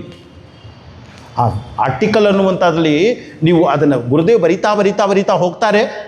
ಎಷ್ಟು ಸೊಗಸಾಗಿದೆ. ನೀವು ವಿಚಾರ ಮಾಡಿದ್ರೆ ಇನ್ನು 10 ಪುಟ ನೀವು ಬರಿಬೋದು. ಯಾಕೆ? ನಮ್ಮದೇ ಗ್ಲೋರಿ ಅಲ್ವಾ ಅದು, ನಮ್ಮದೇ ಮನಸ್ಸು, ನನ್ನ ಸ್ವರೂಪ, ನನ್ನ ಮನಸ್ಸು ಅನ್ನುವಂಥದ್ದು ನನ್ನ ಸ್ವರೂಪಕ್ಕೆ ಶರಣಾಗತನಾದರೆ, ನೀವು ಯೋಚನೆ ಮಾಡಿ, ಜಗತ್ತಿನಲ್ಲಿ ಬರೀ ಹನುಮಂತನ ದೇವಸ್ಥಾನ ಇದೆ, ಆದರೆ ಹನುಮಂತನಿಲ್ಲದ ರಾಮನ ದೇವಸ್ಥಾನ ಸಿಕ್ಕಲ್ಲ. ಯೋಚನೆ ಮಾಡ್ತಾ ಹೋಗಿ. ಮನಸ್ಸು ಮತ್ತು ಆತ್ಮ ಈ ರೀತಿಯಲ್ಲಿ ಚಿಂತನೆಯನ್ನು ಮಾಡ್ತಾ ಮಾಡ್ತಾ ಮಾಡ್ತಾ ಹೋಗಬೇಕು. ಸೊ ಎಲ್ಲ ಜೀವಿಗಳಲ್ಲಿ ಇರುವಂತಹ ಆ ಆತ್ಮ ತತ್ವ ನನ್ನಲ್ಲೂ ಇದೆ. ನಾನೇ ಎಲ್ಲರಲ್ಲೂ ಇದ್ದೇನೆ. ಮಹಾಭಾರತದ ಕೊನೆಯಲ್ಲಿ ಒಂದು ಸನ್ನಿವೇಶ ಬರ್ತದೆ. ಭೀಮ ಗೊತ್ತು ನಮಗೆ. ಭೀಮನಿಗೆ ಒಬ್ಬ ಮಗ ಇದ್ದ, ಘಟೋತ್ಕಚ ಅಂತ, ಹಿಡಿಂಬಿಯ ಮಗ. ಘಟೋತ್ಕಚನಿಗೆ ಒಬ್ಬ ಮಗ ಇದ್ದ, ಅವನ ಹೆಸರು ಬರ್ಬರಿಕ ಅಂತ. ಮಹಾಭಾರತದಲ್ಲಿ ಸಿಗ್ತದೆ ನಮಗೆ ಬರ್ಬರಿಕ ಅಂತ. ಅವನು ಒಂದು ವರ, ಕೆಟ್ಟ ವರ. ಏನು ಕೆಟ್ಟ ವರ ಅಂದರೆ, ಯುದ್ಧದಲ್ಲಿ ಅವನು ಪಾಲ್ಗೊಂಡರೆ ಯಾರು ಸೋಲ್ತಾ ಇರ್ತಾರೋ ಆ ಪಕ್ಷಕ್ಕೆ ಅವ ಹೋಗ್ತಾನೆ. ಎದುರಾಳಿ ಸೋಲ್ತಾ ಇದ್ದಾನೆ ಅಂದಾಗ ಅದು ಬಿಟ್ಟು ಇಲ್ಲಿಗೆ ಬರ್ತಾನೆ. ಅವರು ಸೋಲ್ತಾ ಇದ್ದಾರೆ ಅಂದರೆ ಅಲ್ಲಿಗೆ ಹೋಗ್ತಾನೆ. ಕೃಷ್ಣ ಯೋಚನೆ ಮಾಡ್ತಾನೆ, ಈ ಬರ್ಬರಿಕ ಯುದ್ಧಕ್ಕೆ ಬಂದರೆ ಯುದ್ಧ ಮುಗಿಯುವುದೇ ಇಲ್ಲ. ಅವನನ್ನು ಕತ್ತರಿಸಾಕ್ಬಿಡ್ತಾನೆ ಕೃಷ್ಣನ, ಬರ್ಬರಿಕನನ್ನು. ಅವನಿಗೆ ಹೇಳ್ತಾನೆ, ಆದರೆ ನಿನಗೊಂದು ವರ, ನೀನು ಸಾಯಲ್ಲ, ಇಡೀ ಮಹಾಭಾರತವನ್ನು ನೀನು ನೋಡಬಹುದು ಅಂತಾನೆ. ಆಯಿತು, ಅವನು ನೋಡ್ತಾ ಇರ್ತಾನೆ. ಯುದ್ಧ ಎಲ್ಲ ಮುಗೀತು. ಪಾಂಡವರು ಎಲ್ಲರೂ ಬರ್ತಾರೆ ಬರ್ಬರಿಕನತ್ತಕ್ಕೆ. ನಾವೇನೆಲ್ಲ ಸಾಧನೆ ಮಾಡಿದ್ವಿ, ಅದು ಮಾಡಿದ್ವಿ, ಇದು ಮಾಡಿದ್ವಿ. ಬರ್ಬರಿಕ ನಗ್ತಾನೆ. ಬರ್ಬರಿಕ ಹೇಳ್ತಾನೆ, ಮೂರ್ಖರ, ನನ್ನ ಅಪ್ಪಂದರು ಅಂತ ನಿಮಗೆ ಹೇಳ್ಕೊಳ್ಳೋದಕ್ಕೆ, ತಾತಂದರು ಅಂತ ಹೇಳ್ಕೊಳ್ಳೋದಕ್ಕೆ ನನಗೆ ಆಚಿಕೆ ಆಗುತ್ತೆ. ನಾನು ಕಂಡದ್ದು ಹೇಳ, ನಾನು ಭೀಷ್ಮ ಸಾಯುವುದನ್ನು ನೋಡಲಿಲ್ಲ, ಕೃಷ್ಣ ಸಾಯುವುದನ್ನು ನೋಡಿದೆ. ದುರ್ಯೋಧನ ಸಾಯುವುದನ್ನು ನೋಡಲಿಲ್ಲ, ನಾನು ಕೃಷ್ಣ ಸಾಯುವುದನ್ನು ನೋಡಿದೆ. ಭೀಮ ದುರ್ಯೋಧನಾದಿ 100 ಜನರನ್ನು 99 ಜನರನ್ನು ಕೊಲ್ಲುವುದನ್ನು ನಾನು ನೋಡಲಿಲ್ಲ, ಕೃಷ್ಣನನ್ನು ಕೊಲ್ಲುವುದನ್ನು ನೋಡಿದೆ. ನನಗೆ ಕೃಷ್ಣನನ್ನು ಹೊರತುಪಡಿಸಿ ಬೇರೆ ಇನ್ನೇನೂ ಕಾಣಲಿಲ್ಲ ಅಂತಾನೆ. ಅದೇ ಇಲ್ಲಿ ಹೇಳ್ತಾ ಇರೋದು, ಆತ್ಮಾನಂ ಸರ್ವಭೂತಸ್ಥಂ ಸರ್ವಭೂತಾನಿ ಚಾತ್ಮನಿ. ಎಲ್ಲವೂ ನಾನೇ, ಎಲ್ಲವೂ ನಾನೇ, ಇದು ನನ್ನದೇ. ಪುರುಷ ಸೂಕ್ತದಲ್ಲಿ ಸಹಸ್ರಶೀರ್ಷ ಪುರುಷ ಅಂತ ಬರ್ತದೆ. ಪುರುಷ ಅಂದರೆ ಯಾರು ಅಂದಾಗ ಸಾಯಣಾಚಾರ್ಯರು ಭಾಷ್ಯದಲ್ಲಿ ಹೇಳ್ತಾರೆ. ಸಾಯಣಾಚಾರ್ಯರು ವಿದ್ಯಾರಣ್ಯರ ತಮ್ಮ. ನೀವು ಉಪನಿಷತ್ ಗಂಗಾ ನೋಡಿದ್ರೆ ವಿದ್ಯಾರಣ್ಯರ ಒಂದು ಎಪಿಸೋಡ್ ಇದೆ, ಅಲ್ಲಿ ನಮಗೆ ಗೊತ್ತಾಗುತ್ತೆ. 4 ವೇದಗಳಿಗೆ ಭಾಷ್ಯ ಬರೀತಾರೆ ಸಾಯಣಾಚಾರ್ಯರು. ಋಗ್ ಯಜುಸ್ಸಾಮ ಅಥರ್ವ 4ಕ್ಕೂ. ಆ್ಯಕ್ಚುಲಿ ಇವತ್ತು ನಾವು ಬೆಳಗ್ಗೆ ಓದ್ತಾ ಇದ್ವಿ, ನಾನು ಮತ್ತು ಇನ್ನೊಬ್ಬ ಸ್ವಾಮೀಜಿ ಓದ್ತಾ ಇದ್ದಾಗ ಅವ್ರು ಹೇಳಿದ್ರು, ಕಂಚಿ ಪರಮಾಚಾರ್ಯರು ಹೇಳ್ತಾರೆ, ಋಗ್ವೇದ ಯಜುರ್ವೇದ ಸಾಮವೇದ ಒಬ್ಬ ಯಜ್ಞೋಪವೀತವನ್ನು ಧರಿಸಿರುವಂತಹ ಸಾಧಕ ಅಥವಾ ಒಟು ಓದಬಹುದು. ಆದರೆ ಅಥರ್ವ ವೇದವನ್ನು ಅವ ಓದಬೇಕು ಅಂದರೆ ಅವನಿಗೆ ಈ ಒಂದು ಉಪನಯನ ಸಾಲಲ್ವಂತೆ, 2ನೇ ಸತಿ ಇನ್ನೊಂದು ಸತಿ ಉಪನಯನ ಮಾಡ್ಕೊಳ್ಬೇಕಂತೆ, ನಂತರ ಅಥರ್ವ ವೇದ ಓದಬೇಕಂತೆ. ನನಗೆ ಆಶ್ಚರ್ಯ ಆಯಿತು, ಏನಪ್ಪ, ನನಗೊಬ್ಬ ಅಥರ್ವೇದಿಗಳು ಪರಿಚಯ ಆಯಿತು. ನಾನು ಒಮ್ಮೆ ಗಂಗಾವತಿಯಲ್ಲಿ ಪ್ರವಚನ ಮಾಡಲಿಕ್ಕೆ ಹೋದಾಗ ಅಲ್ಲಿಗೆ ಶ್ರೀಧರ ಅಡಿಗಳು ಅಂತ ಗೋಕರ್ಣದವ್ರು ಬಂದಿದ್ರು. ಇಷ್ಟು ಬೆಳಗ್ಗೆ ಎದ್ದ ತಕ್ಷಣ ಫಸ್ಟ್ ಅದು ಓದಿದ್ಮೇಲೆ ಗೋಕರ್ಣದಲ್ಲಿ ಒಬ್ಬ ಹುಡುಗನಿಗೆ ಫೋನ್ ಮಾಡಿದೆ, ಆ ಶ್ರೀಧರ ಅಡಿಗಳು ಇದ್ದಾರಾ ಅಂತ. ಇಲ್ಲ ಸ್ವಾಮೀಜಿ, 2 ವರ್ಷ ಆಯಿತು ಶಿವನ ಪಾದ ಸೇರಾಯಿತು. ಮತ್ತು ಇವಾಗ ಯಾರು ಸಿಗ್ತಾರೆ ಅಂದರೆ ಅವ್ರ ಮಗ ಒಬ್ಬ ಇದ್ದಾನೆ, ಅವರು ಕಾಲೇಜಲ್ಲಿ ಲೆಕ್ಚರರ್ ಇದ್ದಾರೆ ಅಂತ. ಅವರಿಗೆ ಫೋನ್ ಮಾಡಿದ ತಕ್ಷಣ ಸ್ವಾಮೀಜಿ 9 ಗಂಟೆಗೆ ಮಾತನಾಡುವ ಅಂತೇಳ್ಬಿಟ್ಟು ಹೇಳಿದ್ದಾರೆ. ಇವಾಗ 9 ಗಂಟೆಗೆ ರಾತ್ರಿ ಅದೇ ಏನು ಏತಕ್ಕೆ 2 ಉಪನಯನ ಬೇಕು ಅಂತ. ಒಂದೊಂದು ಸಂಪ್ರದಾಯ ಅನ್ನುವಂಥದ್ದು ಏನೋ ಒಂದು ಉದ್ದೇಶದಿಂದ ಮಾಡಿರ್ತಾರೆ, ಅದನ್ನು ನಾವು ತಿಳಿದುಕೊಳ್ತಾ ಹೋಗಬೇಕು. ಹೀಗಾಗಿ ನಾವು ಶಾಸ್ತ್ರದ ಅಧ್ಯಯನ ಅನ್ನುವಂಥದ್ದನ್ನು ಮಾಡ್ತೀವಿ ಅಂದಾಗ, ಶಾಸ್ತ್ರದ ಚಿಂತನೆ ಅನ್ನುವಂಥದ್ದನ್ನು ಮಾಡಿದಾಗ ಎಲ್ಲೆಲ್ಲೂ ಕೂಡ ಆತ್ಮತತ್ವವನ್ನೇ ಕಾಣಬೇಕು. ನಾನೇ ಎಲ್ಲರಲ್ಲೂ ಇದ್ದೇನೆ. ಸಾಯಣಾಚಾರ್ಯರು ಪುರುಷ ಸೂಕ್ತದ ಭಾಷ್ಯವನ್ನು ಬರೀತಾ ಅಲ್ಲಿ ಪುರುಷ ಅಂದಾಗ ಹೇಳ್ತಾರೆ, ಸಮಷ್ಟಿ ಜೀವ ಸಮೂಹ ಪುರುಷ. ಪ್ರತಿಯೊಂದು ಜೀವಿಯು ಒಟ್ಟಿಗೆ ಸೇರಿಸಿದ್ರೆ ಅದಕ್ಕೆ ಹೆಸರು ಪುರುಷ. ನೀವು ತತ್ವಬೋಧವನ್ನು ಓದಿದ್ರೆ ಸ್ಥೂಲ ಶರೀರ ಅಭಿಮಾನಿಗೆ ವಿಶ್ವ ಅಂತೇವೆ, ವ್ಯಷ್ಟಿ ಸಮಷ್ಟಿ ಅನ್ನುವುದಕ್ಕೆ ವಿರಾಟ್ ಅಂತೇವೆ, ಸೂಕ್ಷ್ಮ ಶರೀರಕ್ಕೆ ವ್ಯಷ್ಟಿಗೆ ತೈಜಸ ಅಂತೇವೆ, ಸಮಷ್ಟಿಗೆ ಈಶ್ವರ ಅಂತೇವೆ. ಏನು ಈಶ್ವರ ಸಂಕಲ್ಪ ಅಂದರೆ ನಾವೆಲ್ಲ ಒಟ್ಟಿಗೆ ಸೇರಿ ಏನಾದರೂ ಒಂದು ಸಂಕಲ್ಪ ಮಾಡಿದ್ರೆ ಅದಕ್ಕೆ ಈಶ್ವರ ಸಂಕಲ್ಪ. ಯಾಕೆ? ಸಂಕಲ್ಪ ತೆಗೆದುಕೊಳ್ಳುವುದು ಮನಸ್ಸಿನಲ್ಲಿ. ಸಮಷ್ಟಿ ಮನಸ್ಸುಗಳು = ಈಶ್ವರ. ಹಾಗೆ ಸಮಷ್ಟಿ ಜೀವಿಗಳೆಲ್ಲರೂ ಸೇರಿದ್ರೆ ಅದಕ್ಕೆ ಹೆಸರು ಪುರುಷ. ಹೀಗಾಗಿ ಆ ಚಿಂತನೆಯನ್ನು ಮಾಡ್ತಾ ಮಾಡ್ತಾ ಮಾಡ್ತಾ ಹಲವಾರು ಗ್ರಂಥಗಳನ್ನು ಓದಾಗೆ ಎಲ್ಲವೂ ಒಂದೇ ಕಡೆ ಬಂದು ಅಲೈನ್ ಆಗುತ್ತೆ, ಆತ್ಮತತ್ವದಲ್ಲಿ ಬಂದು ನಿಲ್ತದೆ. ಎಲ್ಲವೂ ಎಲ್ಲಿ? ನನ್ನಲ್ಲಿಯೇ ಬಂದು ನಿಲ್ತದೆ. ಅದಕ್ಕೆ ಮಹಾಭಾರತದಲ್ಲಿ ವ್ಯಾಸರು ಹೇಳುವುದು, ಜಗತ್ತಿನಲ್ಲಿ ಏನೆಲ್ಲ ಇದೆಯೋ ಎಲ್ಲವೂ ಇಲ್ಲಿದೆ, ಇಲ್ಲಿರಲ್ಲದೆ ಇರುವಂಥದ್ದು ಏನೂ ಇಲ್ಲ, ಏನೂ ಇಲ್ಲ. ಸುಮ್ಮನೆ ನೀವು ಕಣ್ಣು ಮುಚ್ಕೊಳ್ಳಿ, ಗುರು ಶಿಷ್ಯರ ಸಂಬಂಧ ಯಾವ್ಯಾವ ರೀತಿ ಇರಬಹುದು ಅಂತ ಯೋಚಿಸಿ. ಗುರು ಶಿಷ್ಯರ ಸಂಬಂಧ, ಅಣ್ಣ ಗುರು ತಮ್ಮ ಶಿಷ್ಯ ಇದ್ದಾರಾ? ಇದ್ದಾರೆ. ತಮ್ಮ ಗುರು ಅಣ್ಣ ಶಿಷ್ಯ ಇದ್ದಾರಾ? ಇದ್ದಾರೆ. ಗಂಡ ಗುರು ಹೆಂಡತಿ ಶಿಷ್ಯ ಇದ್ದಾರೆ. ಹೆಂಡತಿ ಗುರು ಗಂಡ ಶಿಷ್ಯ ಇದ್ದಾನೆ. ಅಪ್ಪ ಗುರು ಮಗ ಶಿಷ್ಯ ಇದ್ದಾನೆ. ಮಗ ಗುರು ಅಪ್ಪ ಶಿಷ್ಯ ಇದ್ದಾನೆ. ಇದೇ ಒಂದು ಸಾಧನೆ. ಎಲ್ಲೆಲ್ಲಿ ಅಂತ ಹುಡುಕ್ತಾ ಹೋಗೋದು. ಯಾರು ಗುರು? ಕೊನೆಗೆ ಹೇಳ್ತಾರೆ, ಗುರುವಿಲ್ಲವೆನಬೇಡ ಜಗವೇ ಜಗದ್ಗುರವೋ, ಅರಿಮಿತ್ರ ವಿಭುಭೃತ್ಯ ಸತಿಪುತ್ರ ವರ್ಗ, ಪರಿಪರಿಯ ಪಾಠಗಳ ಕಲಿಸುತ್ತಿರ್ಪರು ನಿನಗೆ, ಅರಿತುಕೊಳ್ಳಲನುವಾಗೋ ಮರುಳ ಮುನಿಯ. ಒಬ್ಬ ಶತ್ರು ನಿಮಗೆ ಗುರುವಾಗ್ತಾನೆ, ಮಿತ್ರ ಗುರುವಾಗ್ತಾನೆ, ಪತಿ ಗುರುವಾಗ್ತಾನೆ, ಸತಿ ಗುರುವಾಗ್ತಾಳೆ, ಮಗ ಗುರುವಾಗ್ತಾನೆ. ಶಿವನಿಗೆ ಗುರು ಯಾರು?